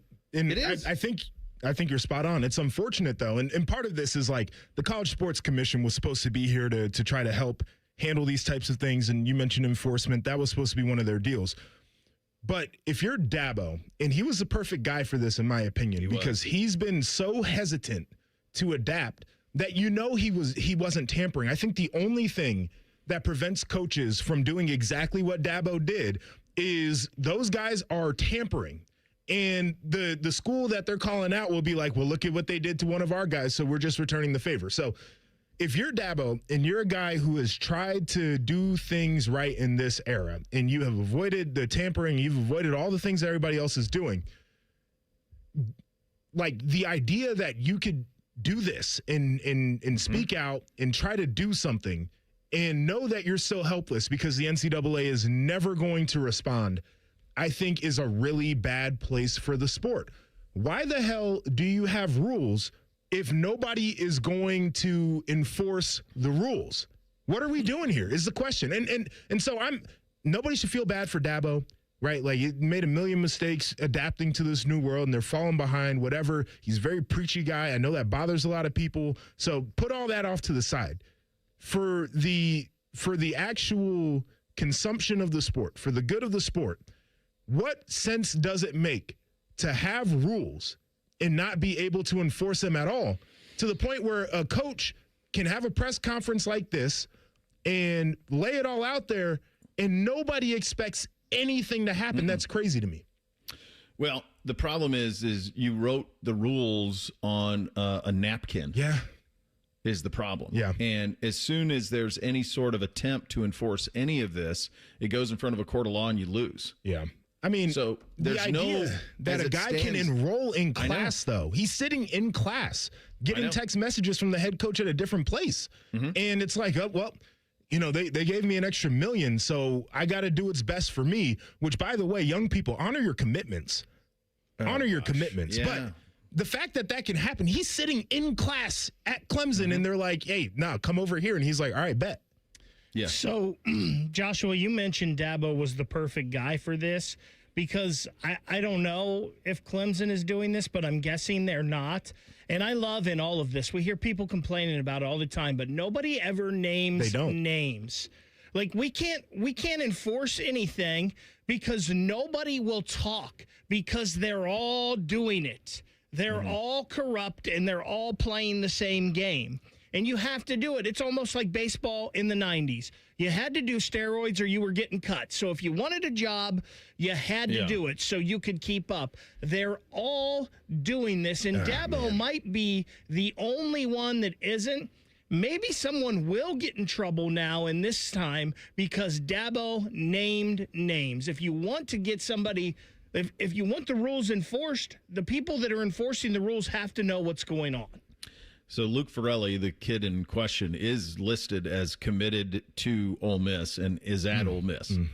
So I really don't know. I think the one thing that none of the way that this transpired doesn't surprise me at all. If I would be shocked if anything comes of any of this, which is how sad of a state we are in the sport. The one thing that I'm very curious about, and the only thing that I can think of in my head is it must have been because it was Big Ten on Big Ten crime, was how Washington kept Damon Williams. Yeah. How did they do that? Because these contracts aren't worth anything. How did they keep it? And the only thing that I can think of in my head is he was planning on transferring to Oregon, thinking that Dante Moore was going to go, and that the Big Ten said, no, we're not doing team-on-team crime. Joshua, I can't think of another reason how they were able to keep him at Washington. I mean, because those contracts aren't worth anything. They're not. But I think the threat of who was it? The Duke got the temporary restraining order, I believe, and they're trying to figure out where the NIL rights go. I think the threat of you can leave here, but the $4 million staying with us because we're not going to accept a buyout from wherever you go, and we were going to pay you that money, and now you're just going to get nothing. I think the stakes of $4 million might have been too high for Damon to say, I'm going to roll the dice and be the first one to go to court. I think if it was a guy and they were beefing over $200,000, we might figure that out a little bit sooner. I'm going to say this other thing, too. So I'm reading the YouTube comments, and people are like, how about adults honor their commitments? And I'm totally there with that. I also think in this day and age, when we talk about the kids and the adults, they're one and the same now because the kids are grown people that are getting paid, unlike when I was playing. So I think everybody needs to adapt to being an adult in the real world. The other thing that bothered the hell out of me about this, Bo, the agent who was like, well, I don't want to burn a bridge, but I'll burn it for $1 million. Sure. Who all along was saying you have nothing to worry about. He's not going anywhere. Go to Luke's hell. Committed. He's not doing this. Are you kidding me? Go to hell. Like, this is insane. That is a bad guy. Josh, that's a bad guy. This. A lot of these guys aren't even licensed agents. I know, but that's insane. There's no parameters on any of this. None of it. I mean, the YouTube folks are right. The adults in the room wrecked all of this. They did. They did all of it. They did. They allowed for all of this to happen. And so this is, I don't know how you put any of this genie back in the bottle. I don't know either. The contracts would help if you paid them and you CBA'd it. That's the minimum requirement. I know. But the young people are adults too, though. Let's be perfectly clear. And they've got free will and they've got agency to make decisions. And they make commitments and they're breaking them. Buddy. And it doesn't make them any worse, but it certainly doesn't make them any better than the actual adults. If you are, how old's this kid? 19? Probably. Like 20? 20 maybe. Luke Ferrelli, I don't even know how old he is. So he played 1 year. Oh, he's Carlsbad. He's same as Julian. If you are Luke Ferrelli and you are in your family and you are offered $1 million and then somebody says, we'll give you $2 million. That's so difficult for any kid parent to say. I get it. Because it's not $1 million to $1.2 million 2 or $1.1 million. I mean, it's double. My dad is an old school guy. I know. He grew up poor in Paterson, New Jersey. Mm-hmm. And he would tell me to take a look deep inside my heart and ask me what my morals and my values are when I make that decision. Yeah. And he wouldn't say turn it down, right? He wouldn't do that. But he would ask me to ask myself who I believe I am and let that influence my decision making. Yeah. I mean, I met your dad. Your dad's formidable. So, but not everybody has that, and that's clearly that's the other part of all of this mess. Yeah, but he's not Sarge. No. He's not the Sarge. I got popped upside the head. Yeah. All right. More on this. Also want to circle back. A lot happening on the NFL coaching front. We'll get you some of the breaking news on that stuff coming up next. Bishop and Friends right here on The Fan. The sound of Paul Keels calling a Buckeye game is erotic. Oh, yes. Your home of the Buckeyes, The Fan, Ohio's sports destination. Columbus, Ohio, the bug starts here at the Cinch World's Toughest Rodeo, February 7th at Nationwide Arena. It's rodeo and a whole lot more. Come early for autographs, pony rides, and more. See more action, the best entertainment, and be part of the fun. It's too great to wait. Get tickets now at Ticketmaster.com. It's wild. It's Western. It's Pro Rodeo at the Cinch World's Toughest Rodeo. Presented by RM43. Let's Rodeo. February 7th at Nationwide Arena. Hey, it's Anthony. So I was recently asked how I've been doing in my personally fit arch supports from the Good Feet store. And I paused and I said, you know what? Pretty darn good. Because it reminded me what I was dealing with a couple years ago. My personal journey. I had plantar fasciitis, that horrible heel pain. If I was on my feet for a while, my lower back would be on fire. And now, honestly, none of that. Zero issues with my feet since I started wearing them. I have my Good Feet arch supports in every day. I feel supported. I feel aligned. And now that I feel better, it's made all the difference. I want to work out more. I want to go out more. Just be more active. I'm telling you, over the last couple of years, my health, my energy, my quality of life has all been affected in a really positive way. They've really helped me keep the pain away. The guys ask me all the time, do I really have them in today? Yes, I do. And I'll take my shoes off upon request to show you. Go take the free test walk. The Good Feet store on Polaris Parkway and Stringtown Road in Grove City. Get started at goodfeet.com.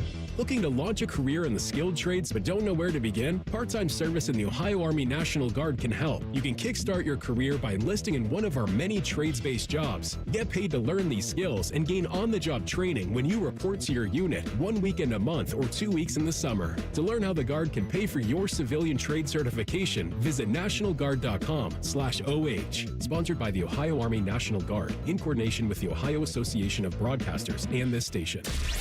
All your favorite and least favorite fan shows are available wherever you get your podcasts. Just type in 971 The Fan to the search bar and hit that subscribe button. It's free. We're the land of the free and the home of the sunburnt, freckled fat guy. Do it now. At Baths R Us, we believe home improvement is life improvement. As the Midwest's fastest growing 5-star bathroom remodeler, we're more than just transformations. We're a community driven by a mission to bring your dreams to life. Our installation team, part of the Baths R Us community, isn't just skilled. They're dedicated to respecting your home. Each day, they bring craftsmanship and hustle, turning your dream space, no matter the size, into reality. Together, we embrace a culture that values diversity, collaboration, and giving back. From supporting local projects to fostering a workplace where every voice is valued, Baths R Us is more than a company. It's a community of experts. We're also expanding locations to create more possibilities for homeowners across the Midwest. Wherever you are, you'll find us ready to turn your dreams into something you can see, feel, and enjoy every day. Right now, get $1,500 off a shower or tub replacement or $3,000 off a full bathroom remodel. Plus, loans and no monthly payments. Call 380-225-BATH to schedule your free estimate or go to bathsrus.com. Baths R Us, where dreams soak in. Hello, it's John Kozik, founder and president of TurboTrack Realty, and I buy houses as is fast for cash. Call me today for an all-cash offer on any of your properties, and we can close within days at 614-470-2000, 614-470-2000. Do you own a property that's outdated and needs thousands of dollars in repairs? Great, I'll buy it. Give us a call today for an all-cash offer at 614-470-2000, 614-470-2000. Would it be convenient for you if you could simply take what you wanted and leave the rest behind? Great, I'll buy it. I buy vacant properties, inherited homes, divorce situations, death in the family, apartment buildings, rental portfolios. I even buy my tenant won't pay me the rent houses. Call TurboTrack Realty today for an all-cash offer and speak with one of our friendly staff members at 614-470-2000, 614-470-2000.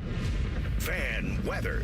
From the Logan AC and Heat Services Weather Center. Chances of flurries this morning and then snow showers as we head into the day. Gusty winds means we could have some patchy blowing snow, otherwise mostly cloudy and cold with our feels like below zero.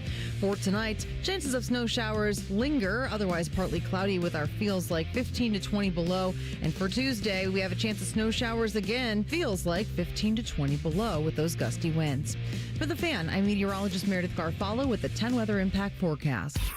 We are your radio home for the Buckeyes, Browns, and all the NFL games you can handle. We may have a bit of a football problem. Oh, yeah. The Fan, Ohio sports destination.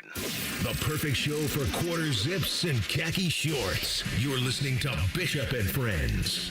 Indeed you are. We're proudly brought to you by our great friends at Diamond Seller, your true jeweler for over 80 years. Easton and Sawmill, they will take care of you. I assure you of that. You know, that all of this stuff with these, I was thinking about this in terms of like, how are they verifying this money? Like somebody offers you something. How is it verified? If you're at Clemson, like how do you know that the kid that it's doubled? Like it said that it's doubled. Do they know that it's doubled? And then are you able to match that? I mean, that's the other problem here. There's no way, there's no cap, there's no way to verify any of it. And so it's just complete chaos and a complete mess. And it kind of goes back to a line. I was actually watching A Few Good Men over the weekend. It was on, and after some of the sports ended, and there's the great line from Tom Cruise, and he goes, "It doesn't matter it just matters what I can prove," and that's the thing here with all of this stuff is how do you prove wrongdoing, and then who's going to litigate it? And the answer to that, me skeptically, is nobody. And the other thing that's crazy is how Ole Miss somehow has all the money in the world and Clemson doesn't. That's also interesting to me that Ole Miss can afford $2 million linebackers. Like, I didn't see that coming.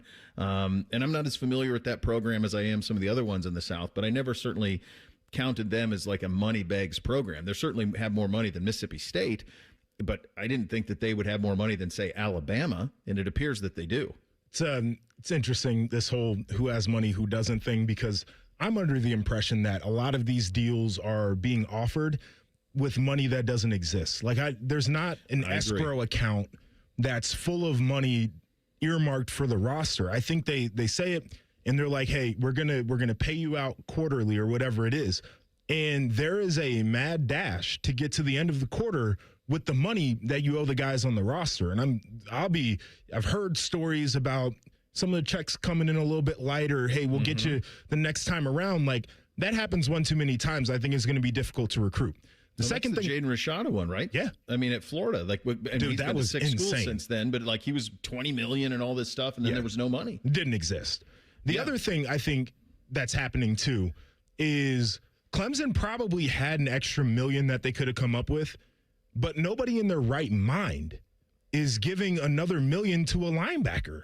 No, $2 million linebackers, that's a choice, brother. That will not affect winning. It won't. It won't. Like, not having that guy, because you said we're not going to give him the extra $1 million, is not going to give you another win. It's not going to get you a win in the playoff game because you missed out on the kid. That, to me, is one of the more insane things. Is I feel like they get so caught up in trying to win on Twitter and so caught up in saying, look at all the expensive toys that we've accumulated, and not enough time saying, does this actually affect winning? Are we spending the money wisely? Because it's not their money in the first place. No. Look, and I said this a couple of weeks ago, and Bake, you can verify this. You were here with me when I said it. Like, look, I'm thrilled that Bo Jackson's back. I love him, but I'm not going to be held over a barrel by a running back. Yeah.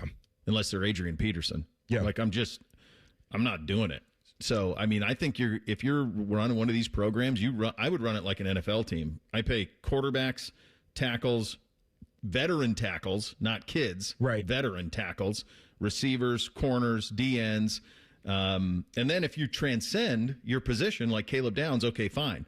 But like that's who I follow the NFL pay structure a little bit on this.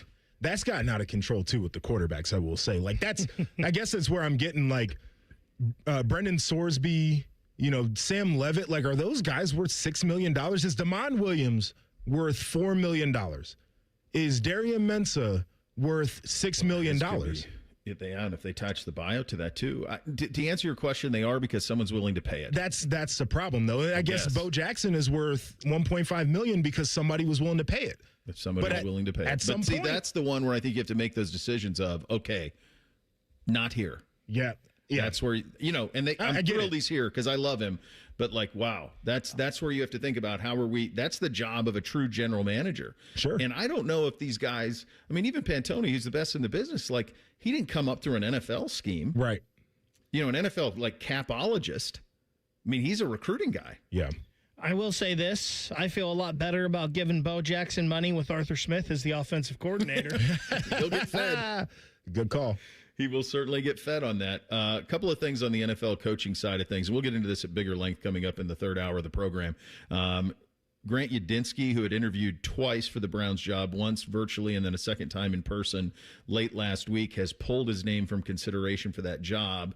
The timing of that, I think you can connect some dots pretty quickly there. They are in Southern California interviewing Nate Scheelhaase, the pass game coordinator of the Rams, former Illinois quarterback. They are interviewing him today. And so my sense to that is this is not scores. Okay, this is just common sense. My hunch is that Nate Scheelhaase is the way that they want to go. And if that doesn't work out, you could pivot right back to Schwartz, and perhaps that's the way that they would go there. I will say this. It's they're saying that Yudinsky has signed a new deal in Jacksonville to remain their offensive coordinator. He's also a candidate in Buffalo. So it sounds like if he does not get the Buffalo job, and a lot of these guys, when they've pulled out, they end up getting a job later that day or the next day. But if he doesn't get the Buffalo job, he'll be returning to Jacksonville as their offensive coordinator on a new deal. Bo, I haven't had a chance to ask you about this, but the reporting on what the interview process looks like for Cleveland, do you not think that would be a bit of a turnoff for some of maybe the more established guys that they would have been looking at? Here's a personality test. What if you could be an animal? What type of animal would you be?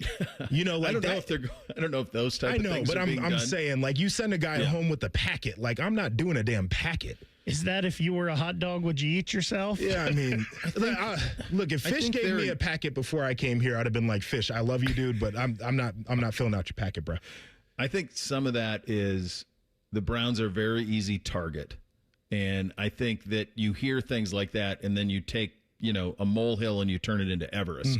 And I think one thing that I know that they're just that is really critical to them, and it's something that they really believe in as an organization is they want the coach, general manager, they want it all having like thought. Okay. And that's hard to do. That's how Stefanski and Barry were hired, was like thinking. Stefanski was actually hired first. This has been their process for a long time, though. They got Stefanski in this process. They've gotten, I think other teams probably do it too. I just think the lack of success in Cleveland makes it kind of easy to go at him. Stefanski felt like the type of guy too. He's a brainiac dude, very highly well educated, right? That to me, it seems like he would fit into the mold with that. I think some more of the traditional football types would probably be this is a little bit more than I was expecting to have to do to get ready for an interview. They did it. It's the same process they had for Hugh Jackson. Sure. And the same process they had for Freddie Kitchen. So I know. Yeah. It's hard. It's hard to get these guys right. We'll see if they get it right. If indeed it is Scheelhaase or if it's Schwartz, we'll see how the rest of the day kind of unfolds for them, and we'll update you on it in the third hour. Austin Ward in 2 minutes. Bishop and Friends right here on The Fan. Hey, what's up? It's T-Bone. Tired of snoring? Dr. Mark Levy can help with a custom mouthpiece that opens your airway and stops the snoring. No mask, no noise. Call 1-800-MORE-SLEEP or visit sleepbettercolumbus.com today. Stop snoring. Sleep better. Live better. Hey, folks. Winter is here. The number one cost for everyone each month are those pesky heating bills that never stop increasing. It is time to take action and do something about it. Call USA Insulation today and get your home insulated with our premium foam for only $99 a month. Interest-free. That's right, $99 a month. You can have a warm, cozy home that you and your family deserves. 529-2440. 529-2440 or USAinsulation.net. USA Insulation. Enjoy more ways to save at Kroger, like low prices in every aisle. And you can clip and save more with digital coupons in the Kroger app. Plus, you can earn fuel points to save up to $1 per gallon at the pump. So it's always easy to save big. Kroger, fresh for everyone. Savings may vary by state. Fuel restrictions apply. See site for details. You can save big on select varieties of Kroger cheese. 6 to 8 ounce packs are just $1.79 each with your digital coupon. Kroger, fresh for everyone. When it comes to a gun suicide attempt, all it takes is a moment. Heather and I had an argument just like any other couple.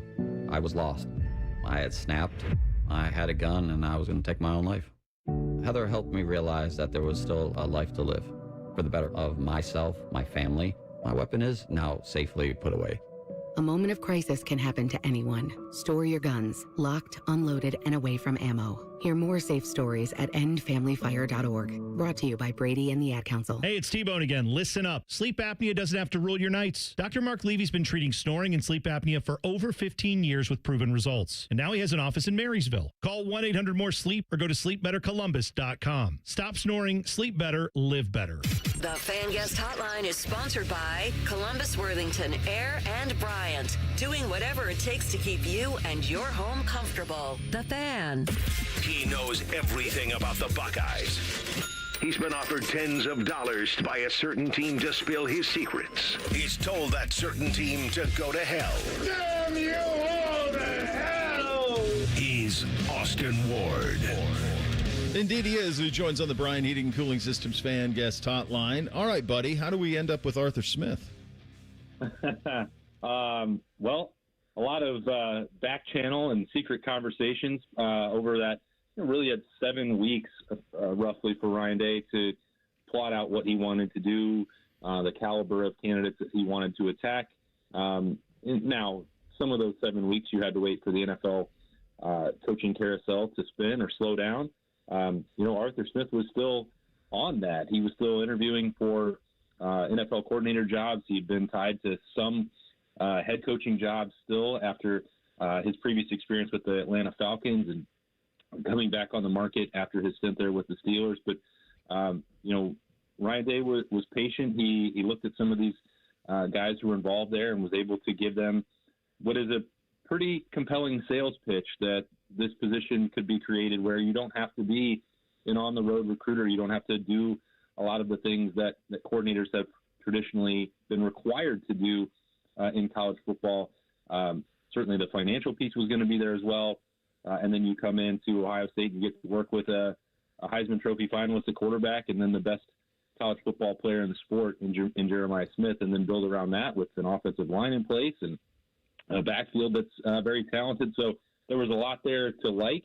And then it happened pretty quickly as soon as Arthur Smith said, yeah, I think I would like that.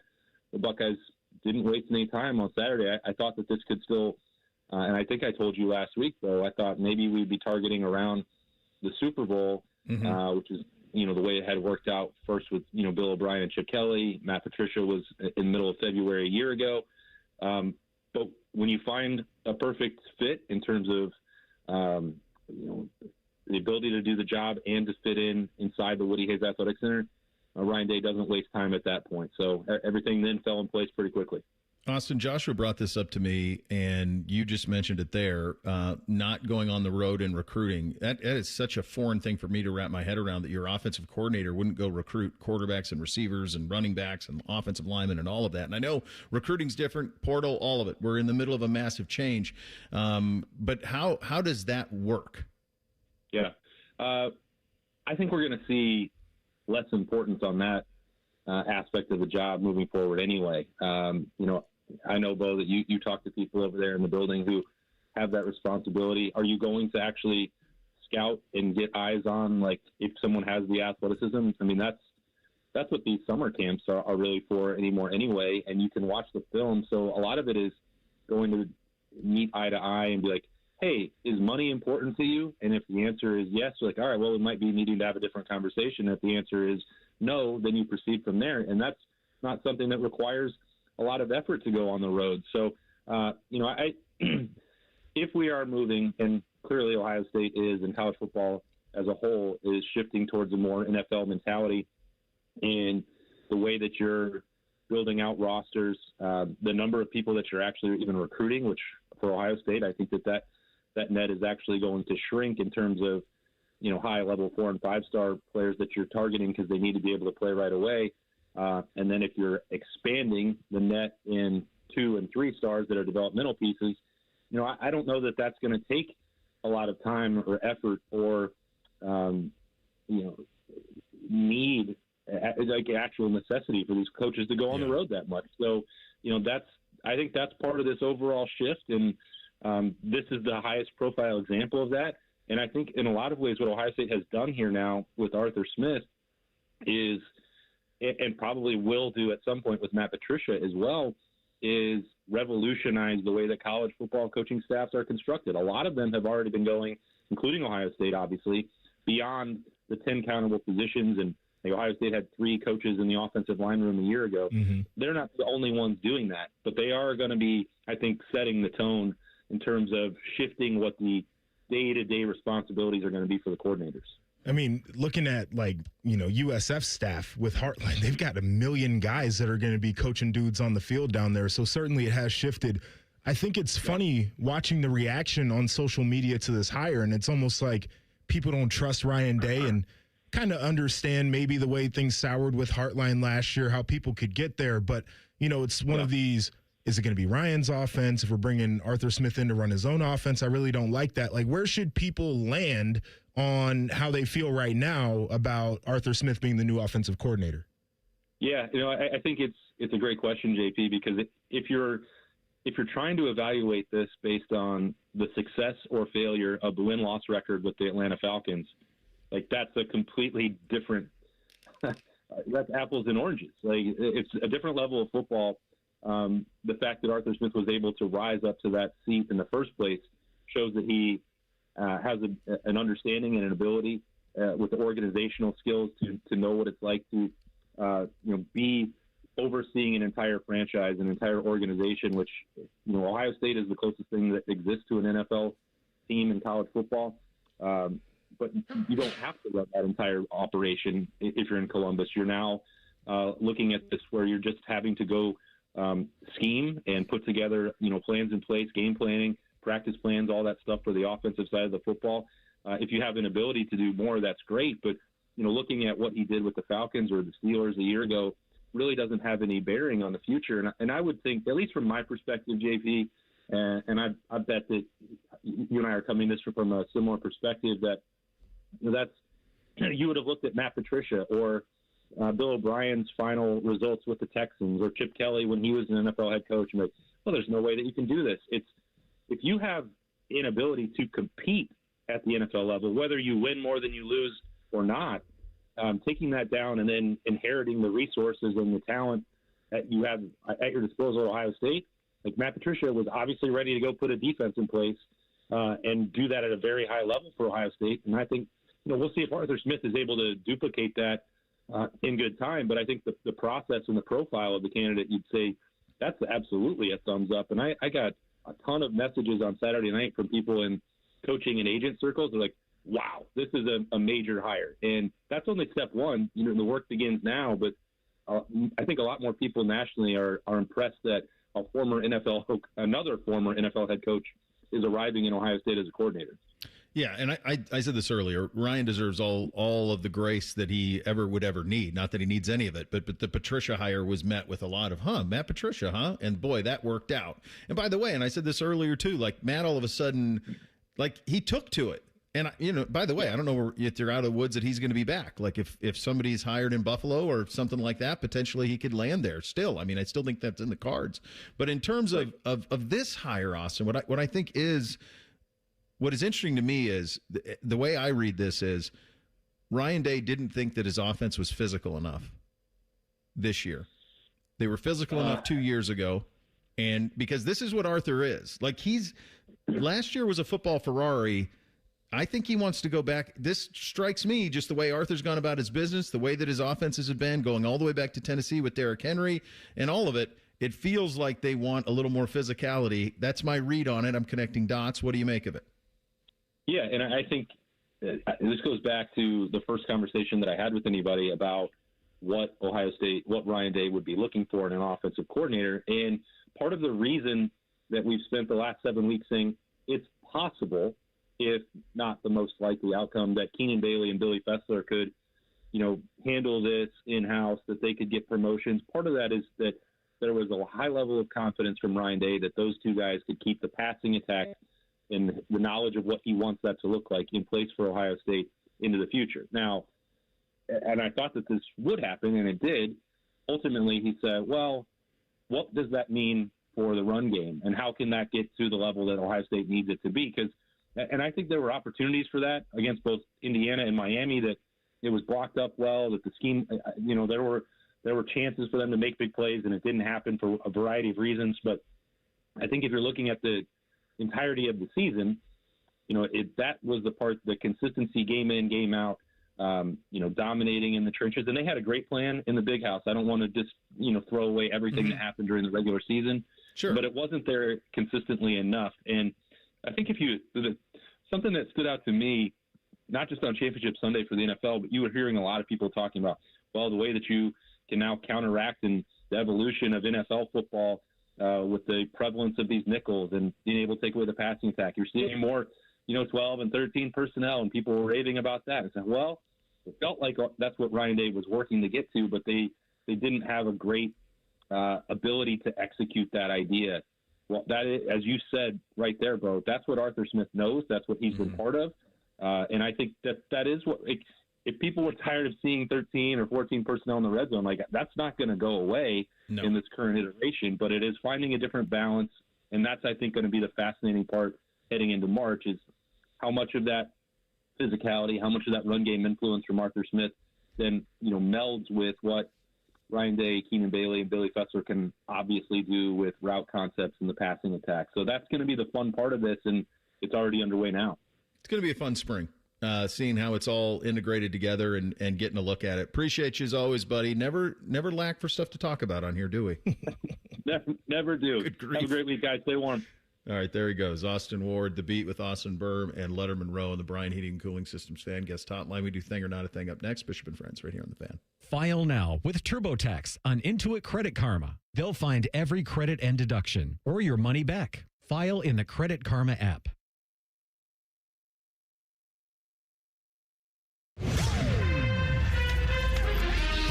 This is a Daily Show with Coach Jake Diebler, brought to you by Encova Insurance. 74-62 the final. Ohio State falls to Michigan. Jake, a lot of fight in your team, but a lot you had to deal with this opponent you faced tonight.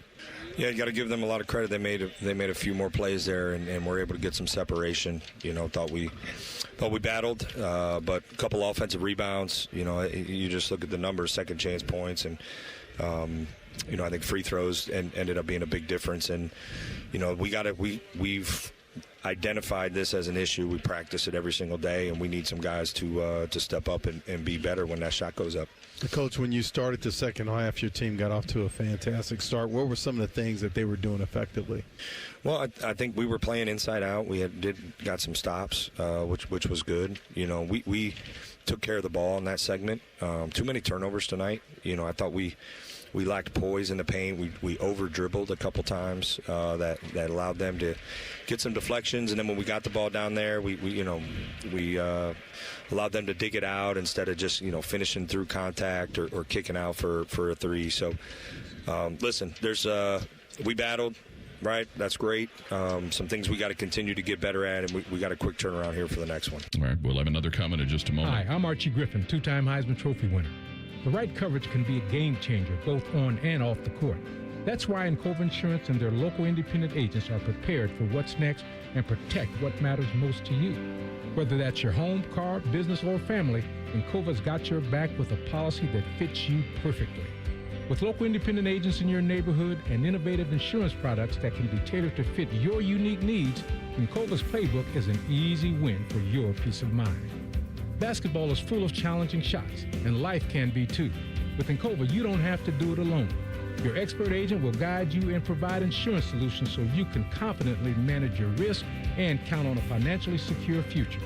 For auto, home, and business insurance, you want Encova on your team. Visit Encova.com today to find an agent near you. Encova is a proud sponsor of Ohio State Athletics. Go Bucks!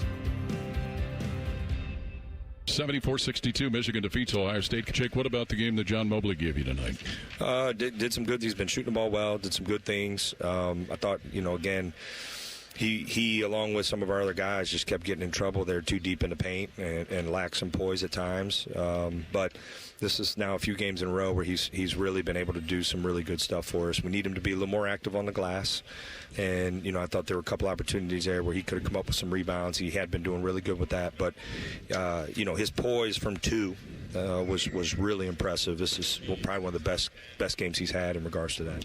It's the Ohio State Sports Network from Learfield. Around here, it's all-wheel drive all year round, and Toyota has more all-wheel drive choices than anyone. Now through February 2nd, get 4.99 APR financing on a new 26 Corolla or Corolla Hybrid, excludes GR and Corolla Cross, or lease a new gas-powered Corolla LE for $209 a month for 36 months with $36.99 due at signing, with approved credit through TFS. Tax, title, and license extra. Call 1-888-36-TOYOTA for details, or go to toyota.com. Toyota, let's go places. Everybody knows that Roosters is a fun, casual joint with their award-winning waitstaff, great food, fun, and laughter. It's a quick stop on the way home to sit back and unwind. It's a front row seat to the big game. Roosters is where you, your family, and friends can order pizzas, sandwiches, salads, and more. And the home of award-winning wings that are fresh, never frozen, and so big you won't believe it. It's your family's other dinner table. Roosters, a fun, casual joint, and the official wing sponsor of Ohio State Athletics. Looking to sell your home? Don't pay 6% commission. Call my guys at Sell for 1%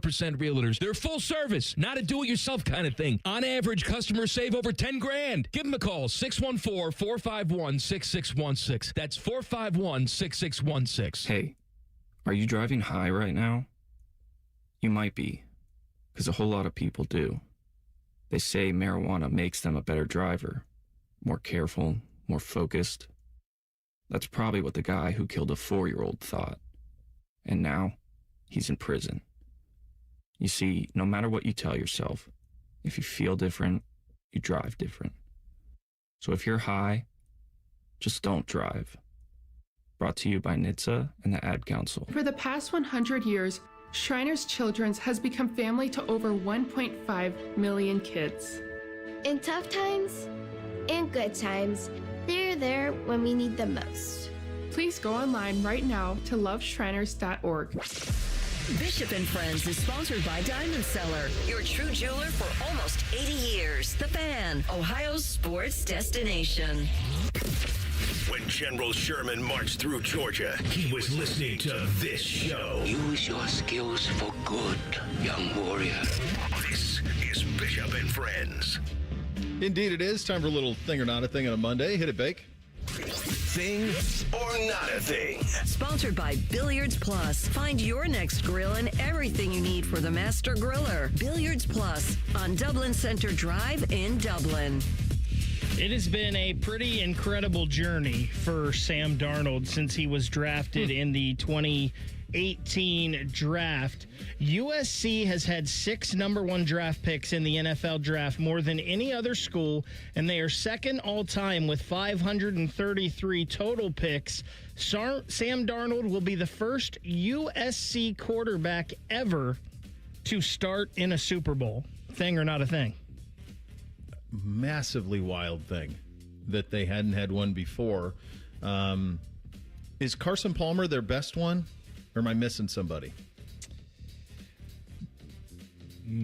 Like SC quarterbacks pro? Is there somebody from the 70s, 60s? There's probably somebody I'm missing. I feel like there's somebody we're missing. Yeah. Sam Darnold is, remember, he was drafted young. I want to say he was like 20 when he was drafted in 2018. He was a very young player, just age-wise. He is a great example. He's going to be the apex example of what happens when you bail on that position too early. Mm-hmm. We've seen other examples of this with Bake and even Daniel Jones this year with Indy. Like, have a little patience. Can you imagine being the stupid Jets right now? I mean, how do the Vikings feel right now? Just bozos. Like, you got this guy. He had it. You broke him. And by the way, they're not the only ones. I mean, Carolina had him too. Carolina had him and Baker. Sure. In the building. They could have just used all those picks. They'd essentially look like the Chicago Bears right now had they just kept Darnold or Baker and just built around them, but they didn't have the patience for it. He went to quarterback finishing school in San Francisco and then in Minnesota, and now he has Clint Kubiak. So now that's 3 straight, basically the same systems, right? All those pieces matter. And I'm thrilled for him because he was thrown out with the bathwater, man. He sure was. It's I agree with you. It's an interesting thing because it's not really these quarterbacks' fault either. Like, the NFL is not a great developmental place, but everybody's overdrafted at that position, and the expectations outsize the actual ability to a certain point. It's the thing that stands out to me about this one is I feel like I don't hear it. Maybe people do it, but I don't hear this, you can't draft a USC quarterback because they don't pan out in the league. Yeah. But we always hear, you can't draft a quarterback from Ohio State because they don't pan out in the league. That's the thing for me. Kind of crazy to think, too, that of that 2018 class with Allen, Lamar, Baker, all those guys, Josh Rosen, I believe, was the other one in that class. He's the first of those guys to get to a Super Bowl, too. What's Josh Rosen doing right now? Still has that hot tub in the dorm room. Sitco. You guys remember that? First week at UCLA, put the hot tub in his dorm room. I just pulled it up. There isn't. I mean, Palmer's the best of the bunch. It's all a relatively recent thing, too. They were tailback U, so their quarterbacks it's all in the last 25 years. Rodney Pete's the only one that goes way back. The best one who could challenge Darnold is now going to be Caleb. That'll be the one. Yes. Other than that, it's a lot of misses. Other than Palmer, I was looking at that too. Is it Rob Johnson? Is that the best in the close. NFL? Yeah, probably. Sean Salisbury? Yeah, there's nothing. Pretty crazy. Yeah. The Cleveland Guardians and third baseman Jose Ramirez agreed to a contract extension that will keep him in Cleveland through 2032. Ramirez, who is 33, was already signed through 2028, but they were able to rework his deal and add 4 more years to the contract. So pending a physical, Cleveland is going to pay him $175 million over the next 7 seasons, with $10 million of that deferred every year. This deal also includes a no-trade clause, bonuses for winning or finishing in the top 5 of the MVP voting. Ramirez signed that 7-year deal that he was under that extension before the 2022 season for $141 million. That deal has 3 years left on it before they decided to extend and rework this one. And, of course, he could have made a lot more money on the open market. This is the second time now he has decided to take a hometown discount and stay in Cleveland. Thing or not a thing? So one of the things that I live my life by is a man got to know his limitations. For example, I'm not a plumber, so I'm not going to fix plumbing issues that go bad. Like, find somebody who does that and go and lean on those people. So one thing that I think I can handle is it feels to me like Jose Ramirez is going to walk right alongside Bob Feller as the greatest Cleveland Indian Guardian of all time by the time all is said and done. Like, I think it's a very short list, and he's right at the top of it with Bob. Then the other thing that I think is true, and this is where the man's got to know his limitations, I don't follow baseball the way that I used to. So I called somebody who did. Chris Rose, of course, who I know from some Brown stuff and MLB stuff, loves Guardians, loves baseball, love all of it. And I asked him, how much do you think he's left on the table with these two things? And he goes, quite honestly, conservatively, $250 million. $250 million he's left on the table to take hometown discounts. His wife likes Cleveland. He doesn't want to move. Okay, but that's what now, you're not going to spend $300 million, but who the heck ever has left that much money on the table? The list is very, very short. It's a lot of money, no doubt, that he's left on the table. But you mentioned it. Like, I think, especially as a professional athlete, being in an organization that you feel like loves you and values what you do, and you can go out and execute at a high level is important. Being in a place that you actually like to live, a place that you enjoy being in, is really important for the quality of life.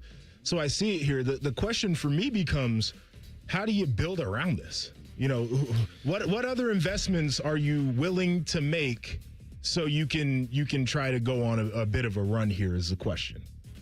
I mean, like, that's one of those ones where they probably wish the Haslams owned the Guardians, because they would go spend it. They'd go get you what you need in that sense. There's an ownership change coming, though, isn't there, Bake? Yeah, and I can't remember who it is. It's somebody with a lot of money. A lot of money. And that's probably by the way, $10 not million like the Dolans. No. Not like the Dolans don't have it. Real quick, the MLB, every year they do their top 10 right now. Jose Ramirez was 5th in this year. Shohei Ohtani, Aaron Judge, Bobby Witt Jr., Cal Raleigh, all ahead of him. Right behind him, Juan Soto. I think all of those guys are making a pretty nice chunk of change, So way much more money. than Jose. Yeah.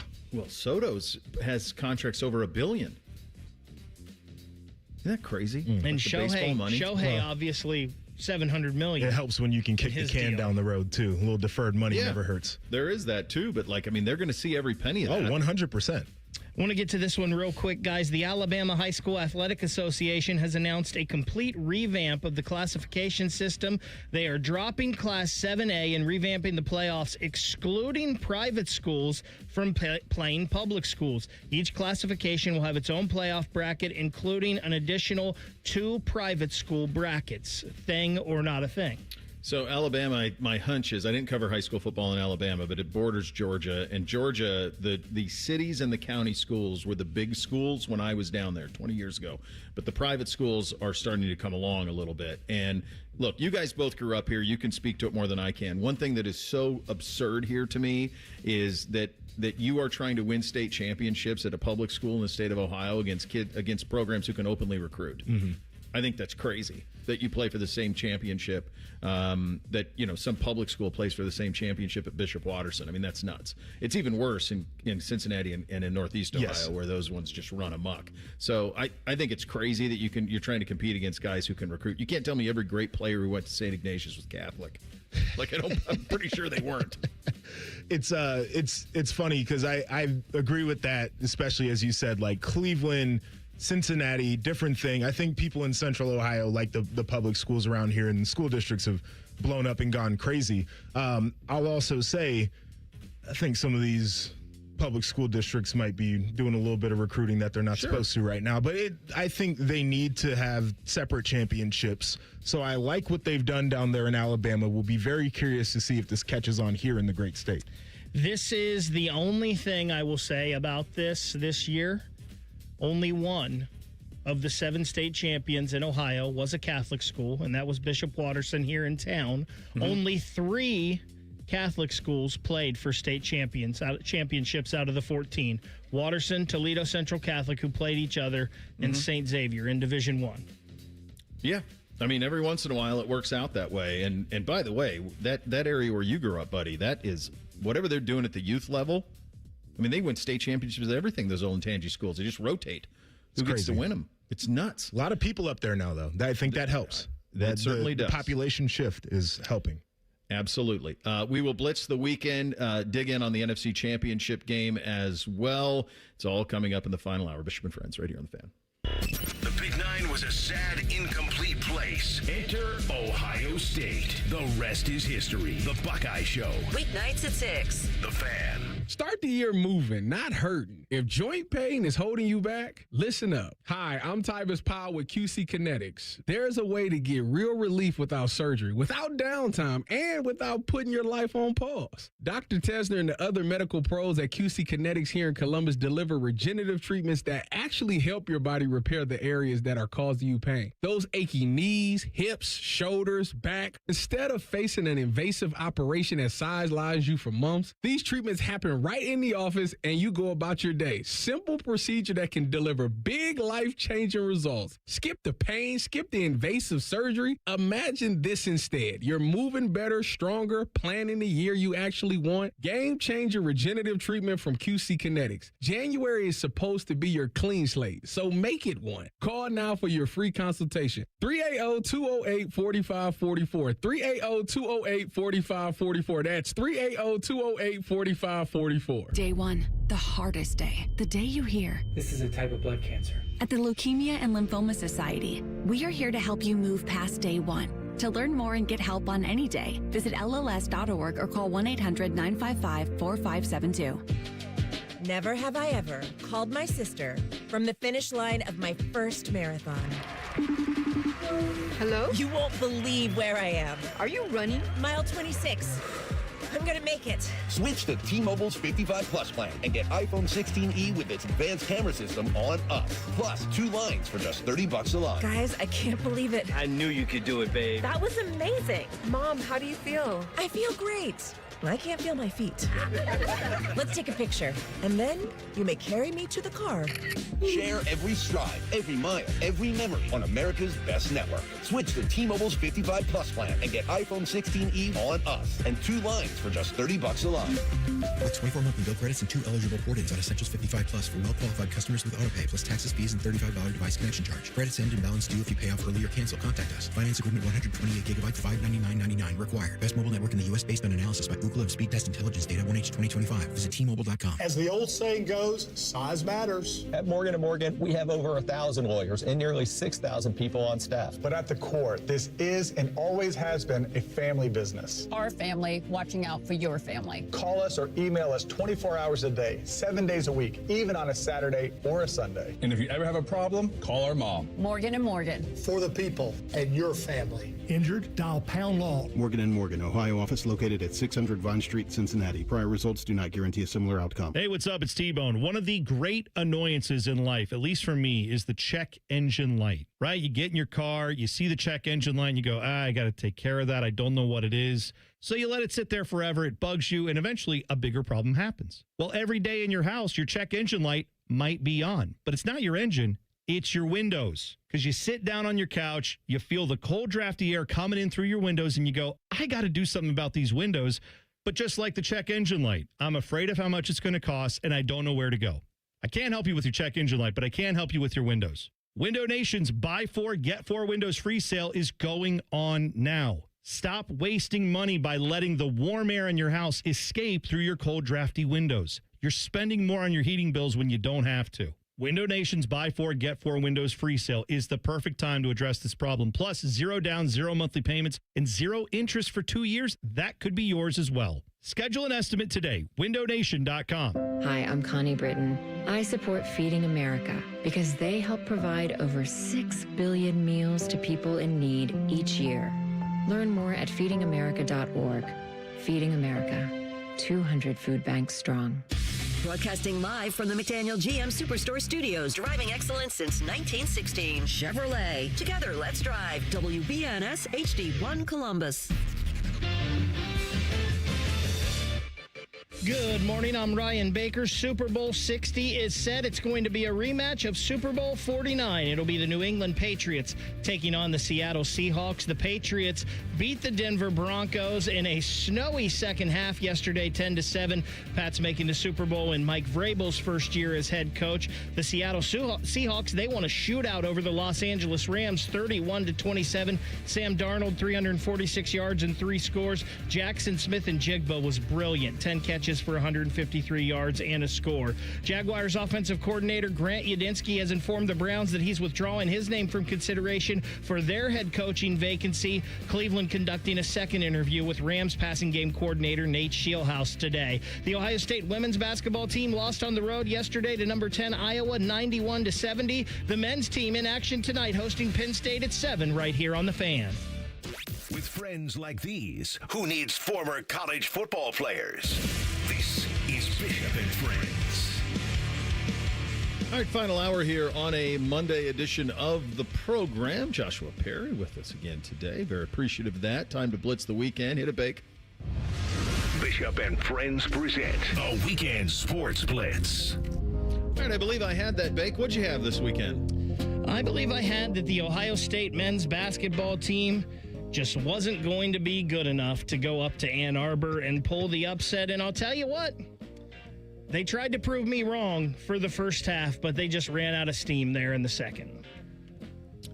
Those two programs, I mean, just the talent level, the skill, it's just, if you want to be at that level, that's a financial investment that is massive.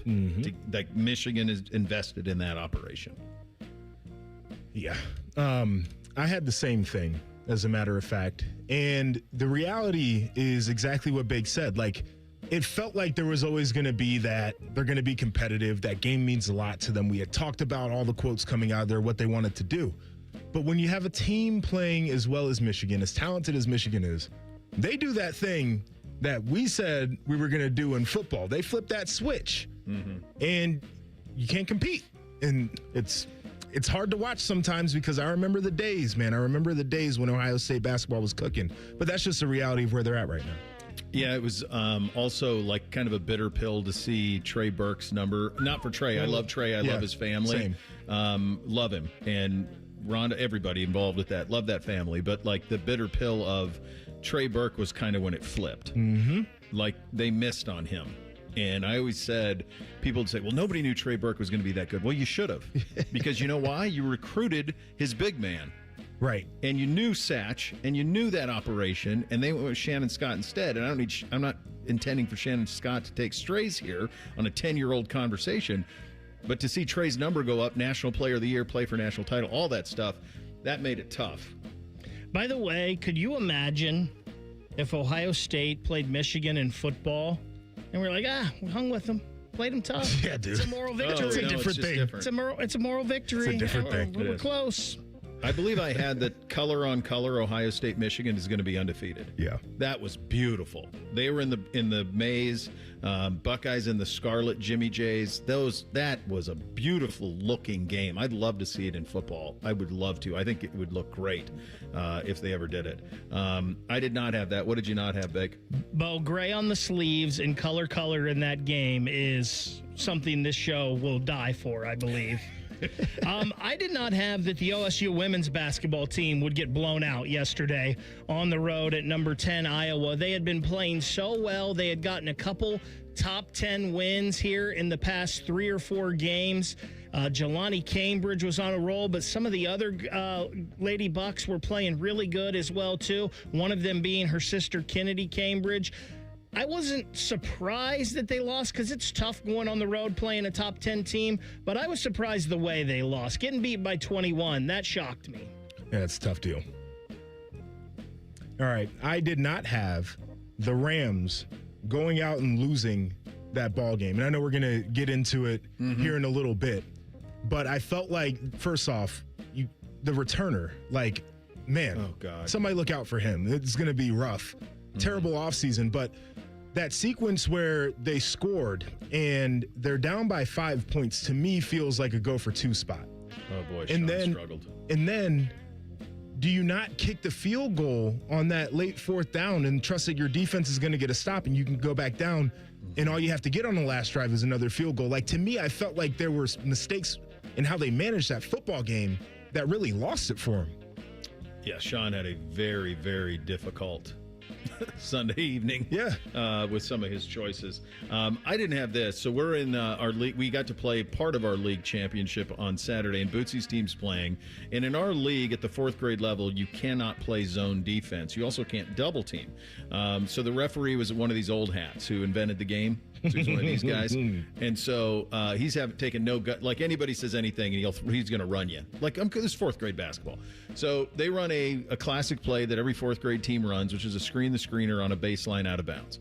And our kid got screened, and one of our kids went to help, and then the kid was catching up on the screen the screener. As it happens, and our 2 guys were around the kid for, as my late mother is my witness, less than a second and a half, he blew the whistle and teed us up. Teed us up.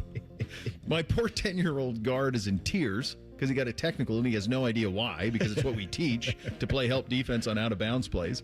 I go, buddy, we've never played that way. And the coach for the opposing team's like, yeah, I don't think you got that right.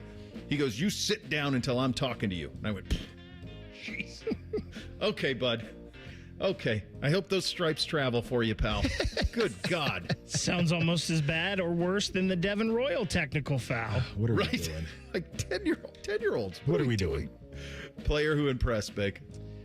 For me, it was Mason Marchment. He had a hat trick on Saturday night in the Blue Jackets' 8-5 win over the Tampa Bay Lightning. No player in Blue Jackets history has had a better goal-scoring start to their career than Mason Marchment. He now has 8 goals in 9 games as a Columbus Blue Jacket. Jeez. 6 in 10 is the best starts that we've ever had. 3 guys did that. 6 in 10. He's already got 2 more than that, so he doesn't even have to score tonight. and he's already got the 10-game record. But, Mason, let's put a couple in tonight. By the way, there have been 25 days in 2026. There have been 25 hat tricks in the NHL. Wow. Scoring, baby. It's a hell of a stat right there. Player who impressed for me, Luka Doncic, going back into Dallas, down by 15, and they pull out the win. My man had 33 points, 11 assists. When I started doing the rally, I had to watch the NBA. And I'm unlike a lot of people. I became a bigger fan of that sport because I watched dudes on that court do stuff night in and night out that I just did never think I would see on a basketball court. I know the old heads love the 90s and that era and all that, whatever. Like, this is pure entertainment for me because these guys are so skilled and talented. Luka's one of those dudes where you just, any night, he'll come out there and put the team on his back, and he's so impressive. Yeah, they got down. Yeah, they were outscored by like 21 in the third in that game, which is crazy. It is really fun to watch Puka Nacua and Jackson Smith-Njigba play receiver. They're just studs. They both are. It was just back and forth, mano a mano. They both put up these massive games, and we'll talk about it at great length in just a second. But Puka 9 for 165, JSN 10 for 153. That was a show, man. That was fun. Player who disappointed, Beck. For me, and I hate to do this to him, but it was Bruce Thornton. Just 10 points on Friday night, and he was struggling bigly. I think a lot of those points kind of came down the stretch when they just needed to come from behind, and he was trying to take over. Bruce has carried this team this whole season, so he can have one of those, but that was just a rough time for him to have it. I had the same thing, and my issue is not that he underwhelmed or underperformed. It's the fact that Ohio State's constructed in a way that you get a team that figures out how to take out your biggest threat, and you really don't have anywhere else to go. And I think that's where a lot of the issues have come from is the lack of depth, the lack of a bench. But, like, you take out the top dude, and all of a sudden things become much more difficult for this team. Yeah, and all those small guards, when you play a team like Michigan that's got length, it's tough sledding, man. It really is. No, not necessarily a specific player, but it just sucks. Like, this was our league championship weekend for the youth basketball. We've been playing in this league since the beginning of November. This was a championship weekend, and it all got blown out by the snow. And so, like, Beamsy's team, they were the 2 seed. They actually got beat by the 7, so it was brutal. But I feel gutted for them. But just from the standpoint of all those kids that aren't going to get a chance to hang banners, and it matters, man. Winning matters at that age. I know people think it doesn't, but it's easier to teach when you win, and for kids who are trying to do those things to not have it. It's nobody's fault, just the weather, and it happens. I just feel sick for those kids. Bud Kilmer, honorary coach of the week, Bick. I mean, come on, it can't be anybody else than Rick Bowness, the bonus bump, baby. Can't lose. Jackets are 5-1. They're winning games 1-0. They're winning games 8-5. Look out, NHL. Rick Bowness is coming for you. Guy's unreal. He is. I had Bonus on my sheet, so I'm not going to repeat again. How about we go with a little Bo Bishop here, right? I mean, my guy is doing everything he can to lead these young people. More important than wins, he's teaching life lessons. Like, this, it sounds like a group of kids that wouldn't commit to a school and be in class on campus somewhere and be texting a different coach about the buyout in their contract, right? Like, that's the type of young man that Bo is molding, and I appreciate that. Buddy, any one of these kids that I coach at the 10-year-old level would leave my team in a second if somebody gave them V-Bucks. Okay? The V-Bucks get you every time. On Fortnite, and they would go to any team other than me in a second. There's no loyalty with any of them. I do love them, though. Bud Kilmer, honorary coach of the week for me. I'm just going to go Sean Payton. We'll do NFL heavy tomorrow, but I just think, like, what that job was when he was hired to coach Russell Wilson and all of that, and they damn near massaged a victory. It was at home with Stidham and a backup quarterback who hadn't played in 700 days. There's a culture tornado that comes with some of these guys, and Vrabes has it, and he's got it, and there's a bunch of them that do, and there's just a respectability that comes with it. Sometimes known works in the National Football League.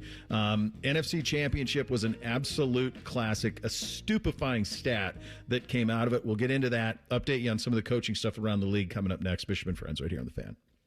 Winners of the prestigious Platinum Microphone Award every year, given to the best radio station in the world. No need to look it up. It's real. The Fan.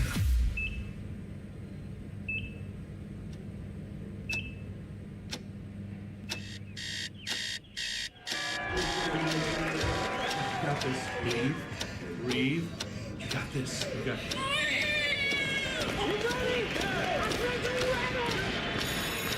In the moments that truly matter, what do? Rise to the occasion. Ohio Health. It's time. Hey Central Ohio, it's Andrew from Home Team Solutions, and yes, we buy houses for cash the easy way. We've been buying houses for over 20 years and we've seen it all.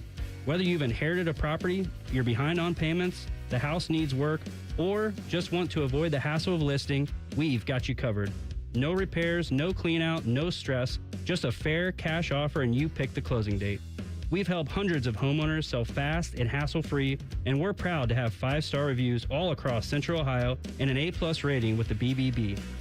If you're ready to sell your house the easy way, call Home Team Solutions at 614-962-SELL. That's 614-962-7355, or visit us online at selltohometeam.com. Home Team Solutions, local, trusted, and family-owned. Again, that's 614-962-SELL. 614-962-7355 or selltohometeam.com.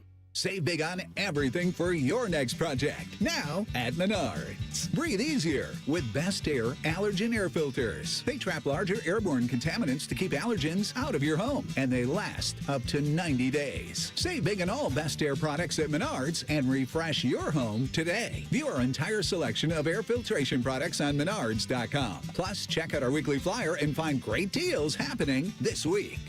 Save big money at Menards. It's a new year. Ready for a fresh start or career reboot? At My Computer Career, prep for a more recession-resistant future in the high-demand fields of IT, cybersecurity, in months, not years, including AI. Whether you're starting out or switching careers, no prior training is needed. Attend school online from home or on campus. Go to mycomputercareer.edu to take the free career evaluation today. mycomputercareer.edu, an Elite CompTIA certification partner. Financial aid is available to those who qualify, including VA benefits. Just announced. Get 0% financing for up to 60 months on new 2026 Tucsons. Only at Great Lakes Hyundai, Columbus, or Dublin, or glakeshyundai.com. On SEN, SEL trims with approved credit in glakeshyundai.com. All your favorite and least favorite fan shows are available wherever you get your podcasts. Just type in 971 The Fan to the search bar and hit that subscribe button. It's free. We're the land of the free and the home of the sunburnt, freckled fat guy. Do it now. Disasters strike, fires, hurricanes, earthquakes. Direct Relief delivers. No politics, no red tape. Direct Relief is a lifeline to people in crisis. So check them out at directrelief.org. And if you can, donate. Hello, it's John Kozik, founder and president of TurboTrack Realty, and I buy houses as is fast for cash. Call me today for an all-cash offer on any of your properties, and we can close within days at 614-470-2000, 614-470-2000. Do you own a property that's outdated and needs thousands of dollars in repairs? Great, I'll buy it. Give us a call today for an all-cash offer at 614-470-2000, 614-470-2000.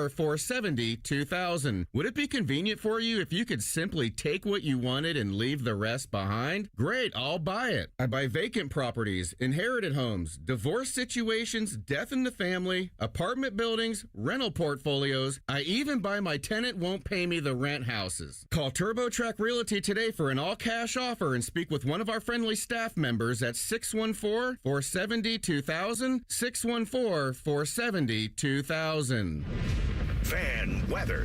From the Logan AC and Heat Services Weather Center. Chances of flurries this morning and then snow showers as we head into the day. Gusty winds means we could have some patchy blowing snow, otherwise mostly cloudy and cold with our feels like below zero. For tonight, chances of snow showers linger, otherwise partly cloudy with our feels like 15 to 20 below. And for Tuesday, we have a chance of snow showers again, feels like 15 to 20 below with those gusty winds. For the Fan, I'm meteorologist Meredith Garfalo with the 10 weather impact forecast. Common man, a radio veteran, has a large hemorrhoid. Timmy Hall, a good, clean boy, moonlights as man's hemorrhoid. Common Man and Timmy. Weekdays at 3. The Fan.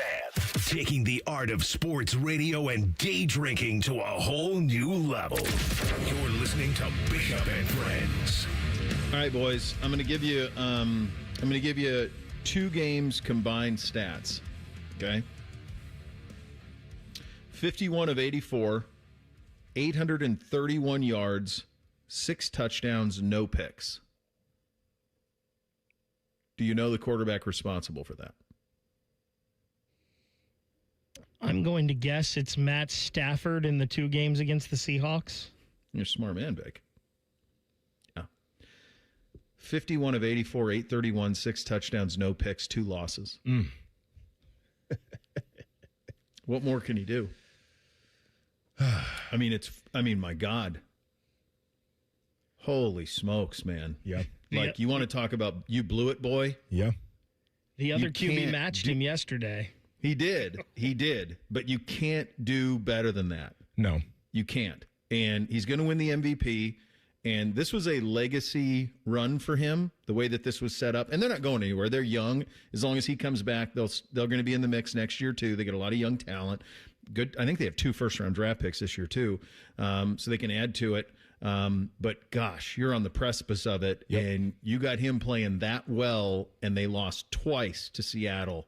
The first game, he went 29 of 49, 457, 3 touchdowns, no picks. They lost 38-37. Yesterday, 22 of 35, 374, 3 touchdowns, no picks, 31-27. You hit it, though, JP. Sean McVay, and he's brilliant. He blew it, man. He sold. I think so, too. Yeah, I mean, it's it's one of the wildest things watching it. And once again, right, like special teams, gaffes, blunders, I don't know how much you're going to blame the head coach for that, but in the fourth quarter, I just felt like there were opportunities to make that game more winnable. And I'm a big go for it guy. So the idea that he did that when they were down 4 to try to score the touchdown, like I'm not going to fault him entirely too much, but I felt like, again, there were things he could have done leading up to that would have made it different. You go for 2, you get a 2-point conversion. Now you're down 3. You say we go for the tie. You put your defense back out there. Maybe you only have to drive the field to get a field goal to win. Like all the different things that could have come down there. Maybe at the end of the game, you only have to get a field goal to try to tie it. It felt like in that fourth quarter, he got a little bit tight. He did some things that I'm not exactly sure that I agree with, and you wasted a wonderful quarterback performance off of it. You also didn't take advantage of maybe one of the most boneheaded, dumb penalties I've ever seen in my life. And I know they did. They scored on it. That's why I think it kind of evened out the botched punt return. Like that penalty on Woolen, like the botched punt return leads to a Seahawks touchdown. Seahawks defense gets a stop. Woolen loses his mind and taunts the Rams on their sideline. Should they have thrown the flag on that, though, realistically? Yes. He's on the sideline. I mean, you get out of there, man. What are you doing? It's a violent game, but words hurt, I guess. I agree they should have thrown it, but the thing that I did not like once about you're in their sideline, he was in the sideline. He wasn't even in the field of play. I agree. But the referee was telling him to go away, and maybe he said something else as he kind of turned to walk away, but it didn't seem like the referee threw the flag until McVay and one of the other coaches came up and started pointing. Probably. Yeah, that happens all the time. A coach influences. I'll tell you the things from McVay that blew my mind. You hit it, JP. How could a guy who coaches the way he coach not go for 2 when you're down 5? Mm-hmm. There's no difference between 4 and 5. Makes no difference. That's the same. It's a touchdown to make it up. Can't kick field goals. So that blew my mind. The not kicking the field goal one, in my head, I'm like, you got to go because I don't know if you'll get it back. Yeah. One, the one to me that was even crazier, though, was not challenging the Cooper Kupp spot. Yeah. Now, he didn't have a timeout left, so if he didn't get it, if it was upheld, then he loses his last time out. So I understand why he struggled with it. But I don't know that he got it. First and foremost, I'm not sure he got the first down on it. Yeah. And there should have been somebody in the booth telling him, dude, I'm telling you, he's short.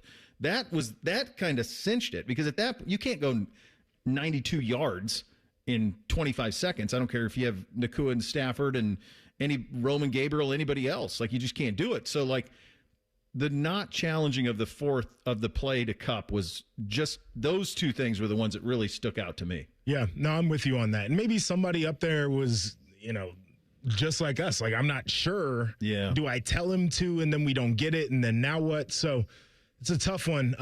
I'll push back on the kicking the field goal at the end. Like, to me, if you make the field goal or if you don't score there, it's the same thing as you have to get the ball back anyway. That's right? true. Like, there was always a mentality that, like, the only way you don't have to get the ball back is if you score. Well, no, you don't have to. You have to. If you score the touchdown, then you don't have to get the ball back. Right. So that's the thinking is, if I score here, all I got to do is keep them from scoring and we win the game. Yeah. So that's the touchdown version. You're right. On a field goal, you still have to get it back, just as on missing the touchdown attempt, you have to get it back too.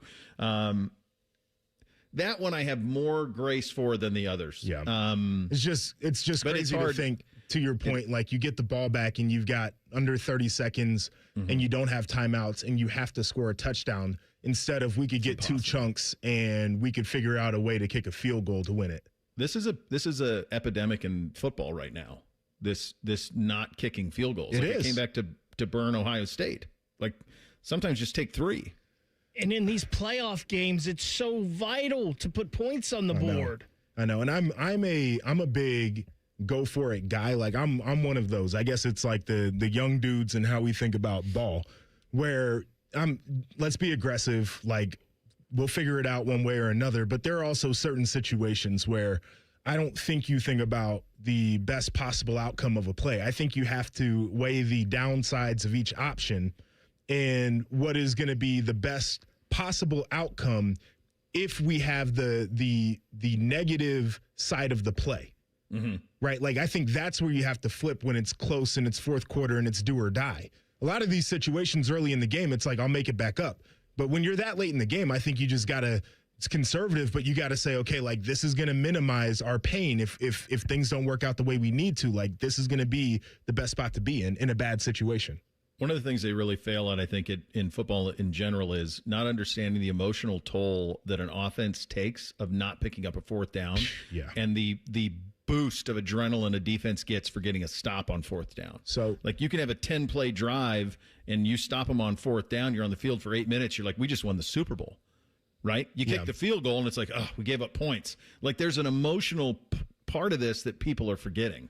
I talked to Urban about this when he was coaching in Jacksonville, and I was like, do you guys have an analytics guy? And he's like, yeah, we've got one upstairs, and he's on the headset. I'm like, how does that go? And basically it's like, the guy will tell you what the recommendation is, but then he'll be like, but make sure you consider the weather, make sure you consider how tired your players are, make sure you consider the momentum change that can happen if you make this decision. Like, it's a weird thing because, to your point, the book will always tell you this is the best option based off of what the numbers bear out. But you're a coach, so there's a human aspect of this that you have to consider. Like, if you're kicking into the wind, then kick might not be the answer. If your guys are dog tired, like, you might need to make a different decision than if they feel like they've got momentum and they're fresh. And so, to your point, like, there is this opposite side of it where it's like, man, we scaled this mountain just to fall back down the cliff at the end of it, that you might have to consider when making decisions. And that'll be the obituary for the Rams. I don't want to lose the headline here, and that is Seattle. This team didn't make the postseason. They hired Mike McDonald from Baltimore to come run it.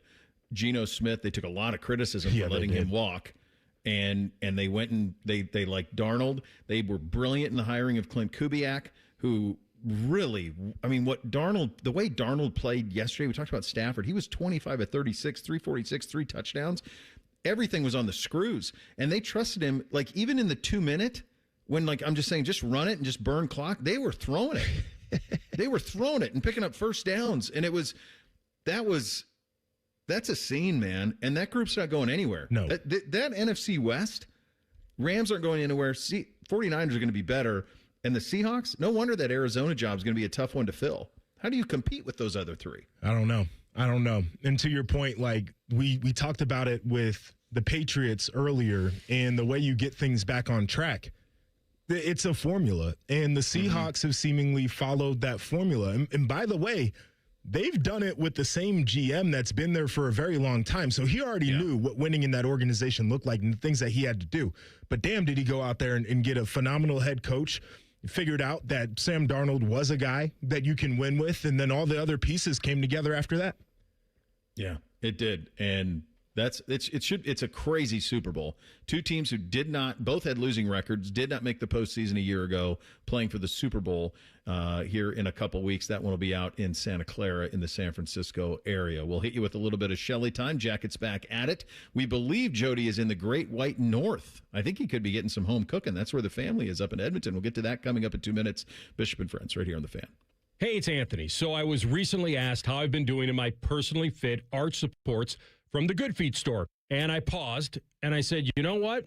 Pretty darn good. Because it reminded me what I was dealing with a couple years ago. My personal journey. I had plantar fasciitis, that horrible heel pain. If I was on my feet for a while, my lower back would be on fire. And now, honestly, none of that. Zero issues with my feet since I started wearing them.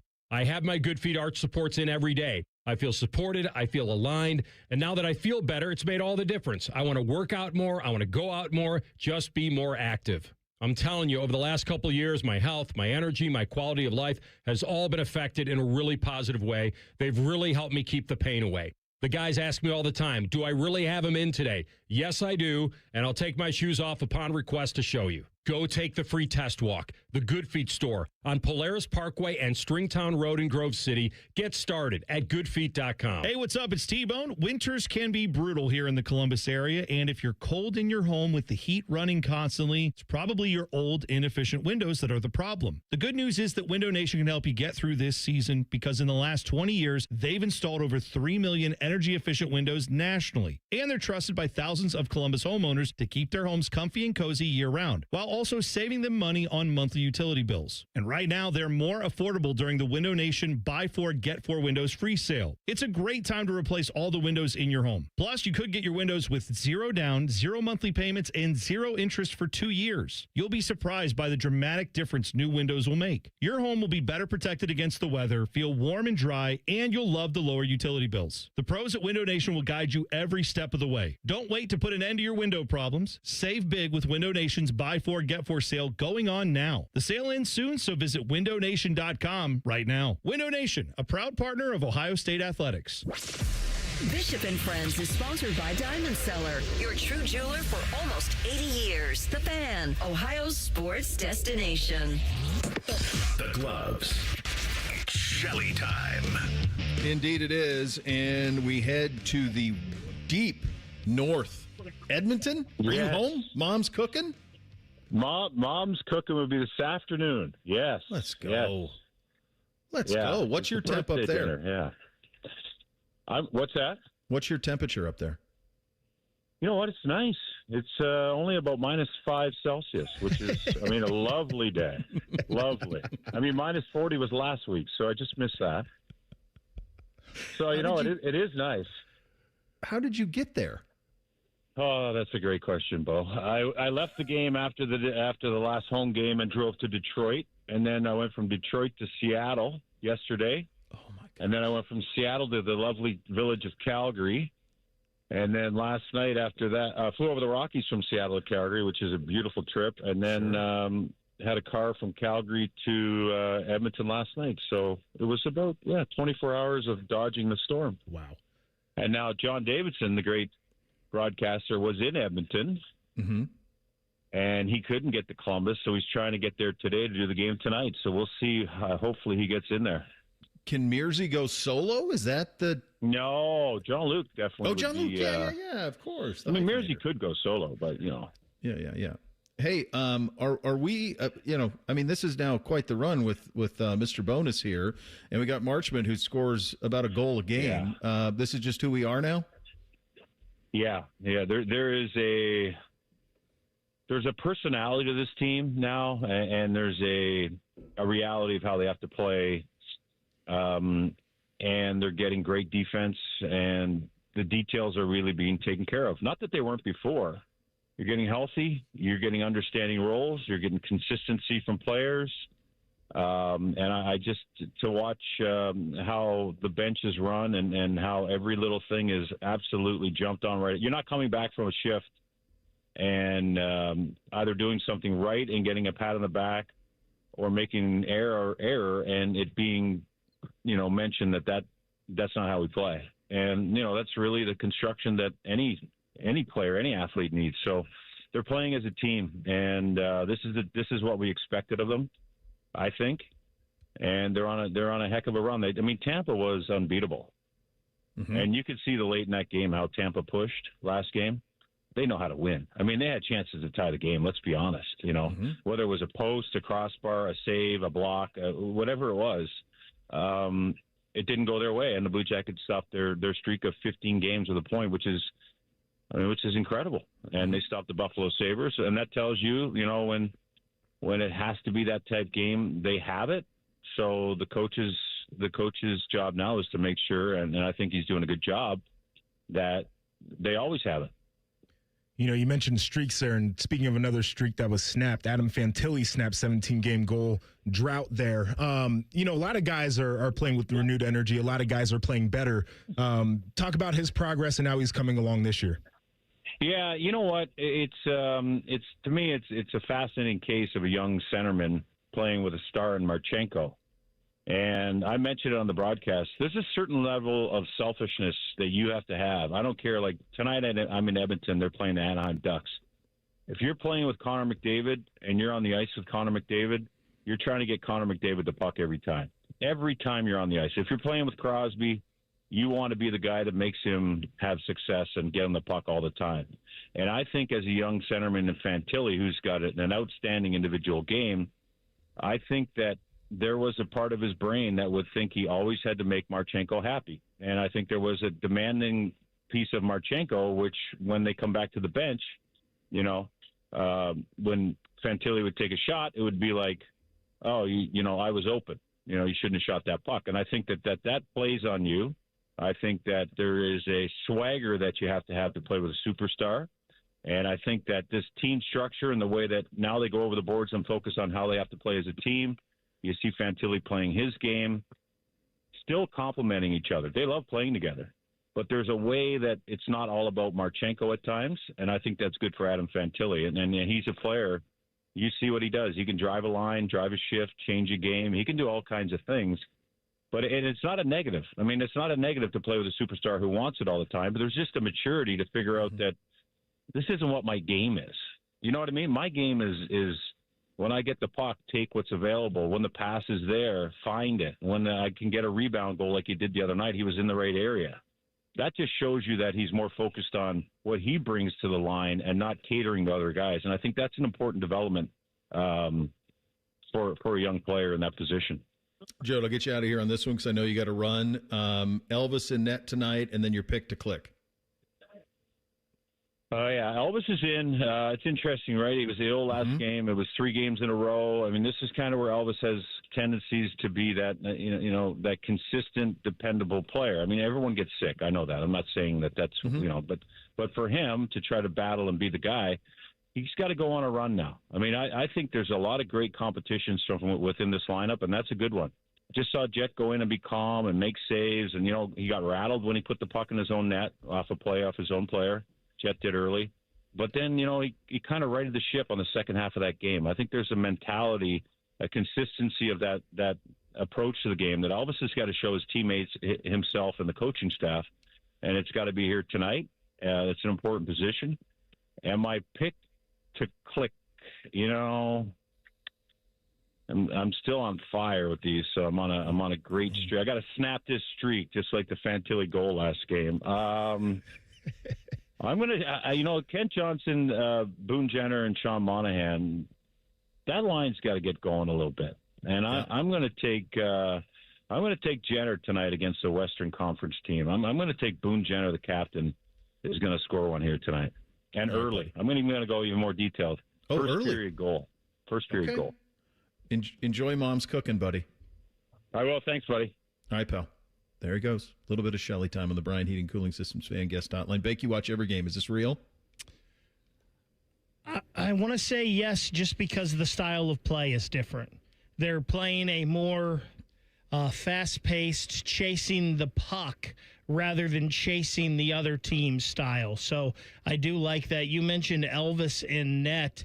It seems like maybe Denton Matejchuk returns tonight on the back end as well. So he was skating in practice with on the third pair, so maybe we get him back tonight too. Hopefully we have this game. We're still under a level 3. I don't know how that goes. What is the rules for that?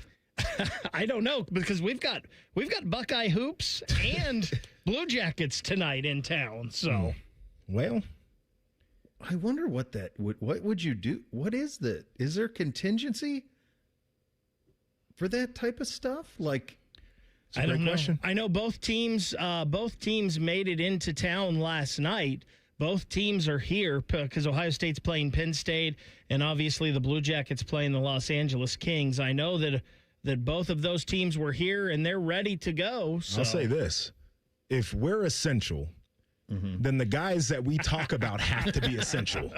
Okay? That's a good job. So that's kind of my take on it. So are they going to play with no fans? Are the fans not essential? There'll be a couple people in there. People who could walk in. I mean, you're looking for stuff when you're in the middle of these. You're looking for stuff to watch. Right. You know, you have a big audience for them if you can get them played. I would assume, like, Penn State's here. Like, you can. Now, the question is, can you get the folks to run the shot? You know, all the people it takes to get it operational and get everybody going, because I've never seen this before from Ohio State. Yesterday, middle of the day, they canceled classes in person Monday and Tuesday. Yeah. Both. I've never seen that from Ohio State before. Canceling both days like that. It's a great question about getting the people in the building. Right. We think of it just in terms of the teams, like go play the game. I know. But like, who turns the lights on? Who does all of that stuff? Great question too. Like, if you're Penn State, like, can you even get out of here tonight? Great. Yeah, I don't know. I don't know that part either. So I would guess, and I don't know this for a fact, but I would guess that the people that turn the lights on and that stuff, they're there because the team is there working. They had practice, so everybody's there from that standpoint. But can you get the ticket takers, the ushers, the people that are going to run the concession stands? That's a lot of people that I'll need run to get concessions there. if they need me to. I'd love to be back there. I mean, they could do it like, no one wants to go back to these times, but they could do it like COVID and just play it in front of nobody. Oof. And that was brutal. But they got to get the cardboard cutouts.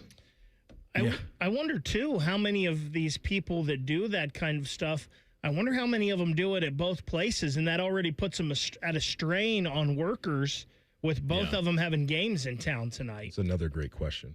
This much is 100% true. If those games are played, they'll be played in front of very small crowds. Mm-hmm. Both instances. So it's, there's enough population around the arena district. People can walk there and go to that. And a lot of fans do, but it's a little different at Ohio State basketball where that's a drive. And when you're in that level 3, nothing's changed on that, right? We're still level 3. Yeah. As far as I know that Mayor Ginther just had a press conference a little bit ago with, I believe it was the guy that's the head of the snow removal. And it's in charge of that. They just had a press conference a little bit ago talking about all of it. So, well, and the other thing you have to remember is it's not just, you have to think of it from a big picture societal standpoint. If you're driving on roads that they're trying to clear and you're getting in accidents, then they can't clear roads. Yeah. So it's not just, I got a 4x4, I can drive through anything. Yeah, I know. Or if you're getting stuck in the middle of the road, they're not clearing it either. No, then you're setting everybody back. So that's when you do these things aren't taken lightly. You're doing a level 3 snow emergency. Those things are not taken lightly at all. We'll get you 3 things on a Monday. Up next, Bishop and Friends right here on The Fan. Unlike your deadbeat uncle, we'll never leave you stranded in a ditch when you were 6. This promo may have been a touch too specific. The Fan. File with TurboTax on Intuit Credit Karma. They help you get your biggest refund, and then they help you do more with it. Start filing today in the Credit Karma app. Let me tell you one of the reasons I think we became the largest injury firm in the world, and it's not even close. I'm John Morgan of Morgan & Morgan. My wife and I had a plan early on. In our firm, our lawyers only work on certain types of cases. Our products liability and dangerous drug lawyers only work on those cases. Same for car crashes, workers' compensation, medical malpractice, and insurance disputes. Our thinking is for these lawyers to focus on one area of the law and live it and breathe it. Power comes from knowledge. Many lawyers do everything, jack of all trades. Not us. And we don't charge an hourly rate. You only pay us if we win. If you want to hire us, it's easy. Dial Pound Law on your cell phone, pound 529. or visit forthepeople.com on your phone or computer from the comfort of your own home. Let us get to work for you. Morgan & Morgan, forthepeople.com. Injured? Dial pound law. Morgan & Morgan, Ohio office located at 600 Vine Street, Cincinnati. Prior results do not guarantee a similar outcome. We got a higher home appraisal after we put away our African art and family photos. Has this happened to you because of race or national origin? Contact HUD at hud.gov/fair housing. A message from HUD and the National Fair Housing Alliance. Everybody, it's Berm here. Jeremy Birmingham from the Austin and Berm Show on 97.1 The Fan, and I have the least exciting update I can give you. Awaken 180 is still working. That is actually fairly inconvenient because I don't have anything dramatic to complain about. I'm 5 weeks in, I'm down over 30 pounds, and there hasn't been a single plot twist. There hasn't been a stall. There's no mystery week where everything stops making sense. I simply follow the plan, I eat what I'm supposed to eat, and the scale does what it's designed to do too. Weight loss usually feels like a guessing game where you're constantly waiting for the other shoe to drop, but Awaken 180 doesn't. There's structure, there's coaching, and there's zero need for motivational speeches in the mirror. I'm not negotiating with myself. I'm not starting over every Monday. I'm moving forward, enjoying the ride, feeling a whole lot better, and watching years of bad habits quietly get undone. Do what we all did and make your own 180 with Awaken 180. Go online at awaken180weightloss.com, 844-346-1800. Awaken180weightloss.com. Hear that? That's the sound of saving a good deal more when you shop with M-Perks at Meijer. Some delicious Cosmic Crisp apples, money saved. Meijer Essential Paper Towels, that's money saved. Savings, savings, savings. Because every dollar spent is also points earned in M-Perks, which you can use to save on your next grocery trip or up to $1 off per gallon on your next tank of gas. At Meijer, we work hard to help you save a good deal more for a whole lot less. That's bringing more good to life. Exclusions apply. See mperks.com for details. We here at The Fan want to make your mornings as enjoyable as possible. That's why we bring you T-Bone and Tybus, a delightful blend of sports conversation and laughter. A show so good you'll forget all about your dead-end job and underachieving children. Maybe you saved a lot of money to send them to private school, and then your daughter shacks up with some dude named Fuzz. And you can't tell if your wife's angry or not because she's had so many fillers shot in her face that it can't move anymore. Anyway, T-Bone and Tybus, it's good. Weekday mornings from 6 to 9. I take care of the kids, my dad, things at work, but I haven't made time to take care of what I need. Millions of caregivers experience symptoms of anxiety and depression. Go to mentalhealthcareworks.org to learn how to get the support you deserve. A message from the American Psychiatric Association Foundation. Never have I ever called my sister from the finish line of my first marathon. Hello? You won't believe where I am. Are you running? Mile 26. I'm gonna make it. Switch to T-Mobile's 55 Plus plan and get iPhone 16e with its advanced camera system on us. Plus 2 lines for just $30 a line. Guys, I can't believe it. I knew you could do it, babe. That was amazing. Mom, how do you feel? I feel great. I can't feel my feet. Let's take a picture, and then you may carry me to the car. Share every stride, every mile, every memory on America's best network. Switch to T-Mobile's 55 Plus plan and get iPhone 16e on us and 2 lines for just $30 a line. With 24 monthly bill credits and 2 eligible port-ins on Essentials 55 Plus for well-qualified customers with autopay plus taxes, fees, and $35 device connection charge. Credits end and balance due if you pay off early or cancel. Contact us. Finance agreement 128 gigabytes, $599.99 required. Best mobile network in the U.S. based on analysis by Ookla of Speed Test Intelligence Data 1H 2025. Visit T-Mobile.com.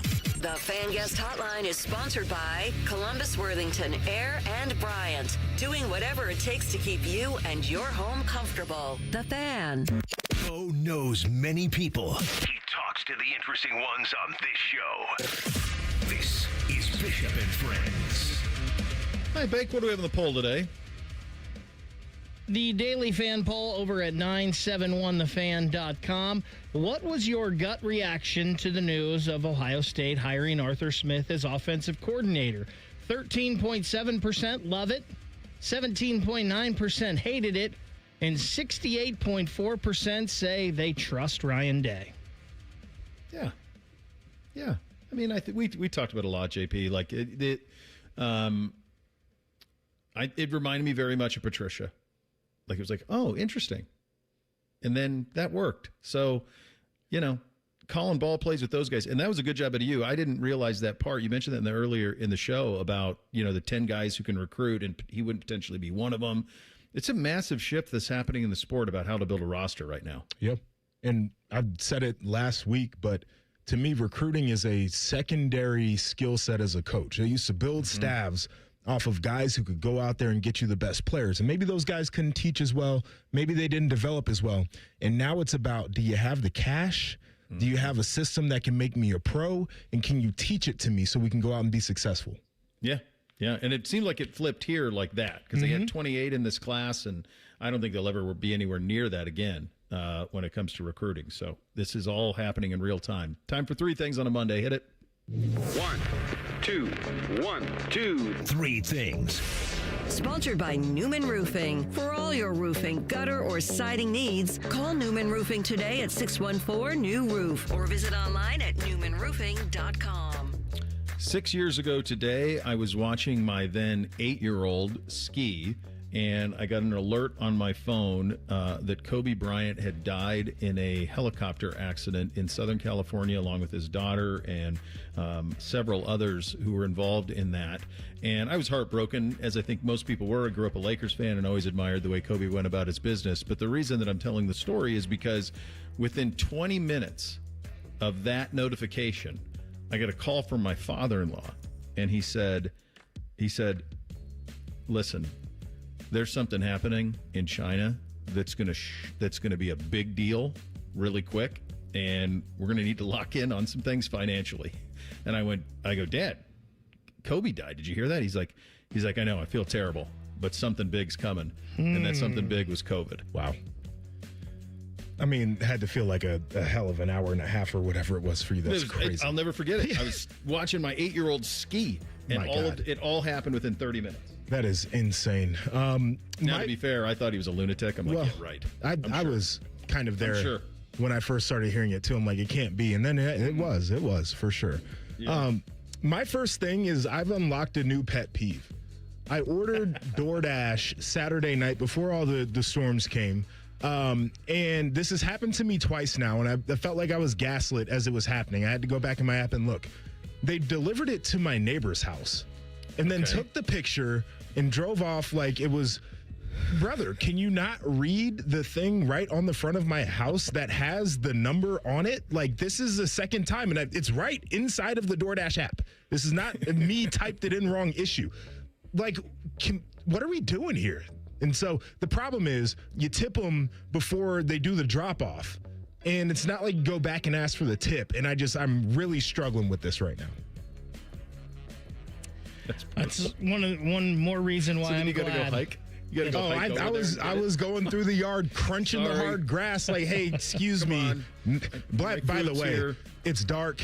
It's late. I'm black. Like, I didn't want my neighbor thinking anything crazy was happening. Like, come on, guys. You got to text him real quick. Yeah, hey, I'm like, walking over. It's just me. Over, bud. Yeah. I saw this, and I thought this was a pretty interesting stat. If Drake May wins the Super Bowl this year, North Carolina will become just the 6th university that has produced a U.S. president and a Super Bowl winning quarterback.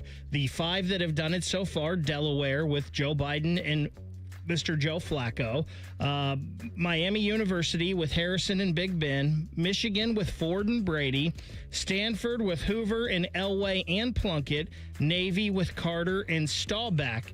And only one of those schools has produced those 2 things and a Super Bowl winning coach as well. And they have actually produced 3 of them, and that is the Miami Redhawks. Love that. That's something. Michigan, they have that? Fake president, by the way. Wasn't elected. Undefeated, by the way, still undefeated on the hoop side of things. Miami is. They're cruising. Number 2 on the men's hoop side of things. Number 2 for me, I love the idea that Schleggs is back at Ohio State. Just love it. I'm sure he worked you out a lot, JP, and he just has a gift for it. I think there's an energy he brings, so I love seeing that back. I'm happy for my guy to be back in the scarlet and gray. He's the right type of guy to be around young people, especially in this era. Like, he's the kind of guy that makes you an unselfish teammate, which I love. My second thing, I don't know if you guys saw the fine schedule that Prime put out at Colorado. I did. We might need to have a bigger discussion about it. It bothers me because, number one, like, are you really having issues with guys not coming to practice? Like, if you do, it's bigger than fines. But number 2, Fines in the NFL are negotiated between the players union and the league. Like, you don't just get to come up with fines and say you have to abide by this. Like, that to me is an insane thing to do, but Prime does what Prime wants to do. Second thing for me, Bo, I texted you on Saturday, and this was before the Arthur Smith news even, and I was texting you like, we haven't even got to the NFL games yet, and there's all kinds of things we have to talk about for Monday. Mm-hmm. We didn't get to hardly any. We didn't talk about Mike McCarthy in Pittsburgh. You just barely mentioned Schleg's there. I know. So we're going to have a lot to talk about tomorrow on a Tuesday.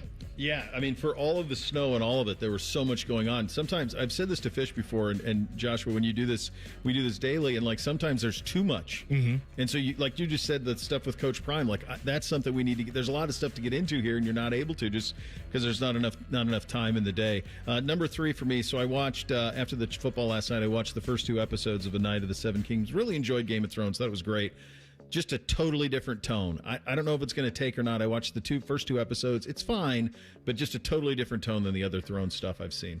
Got to give it time. That's what you got to do. I guess. I'm going to try. My third thing is exactly about the Steelers hire. I've got a lot of thoughts on it, but to me, it makes sense that you get somebody who's stable and thirsty for a job, because if I was a coach and I'm looking at that roster, I'm not sure that I would want to go there right now. It's an interesting spot for the Steelers to be in. It is.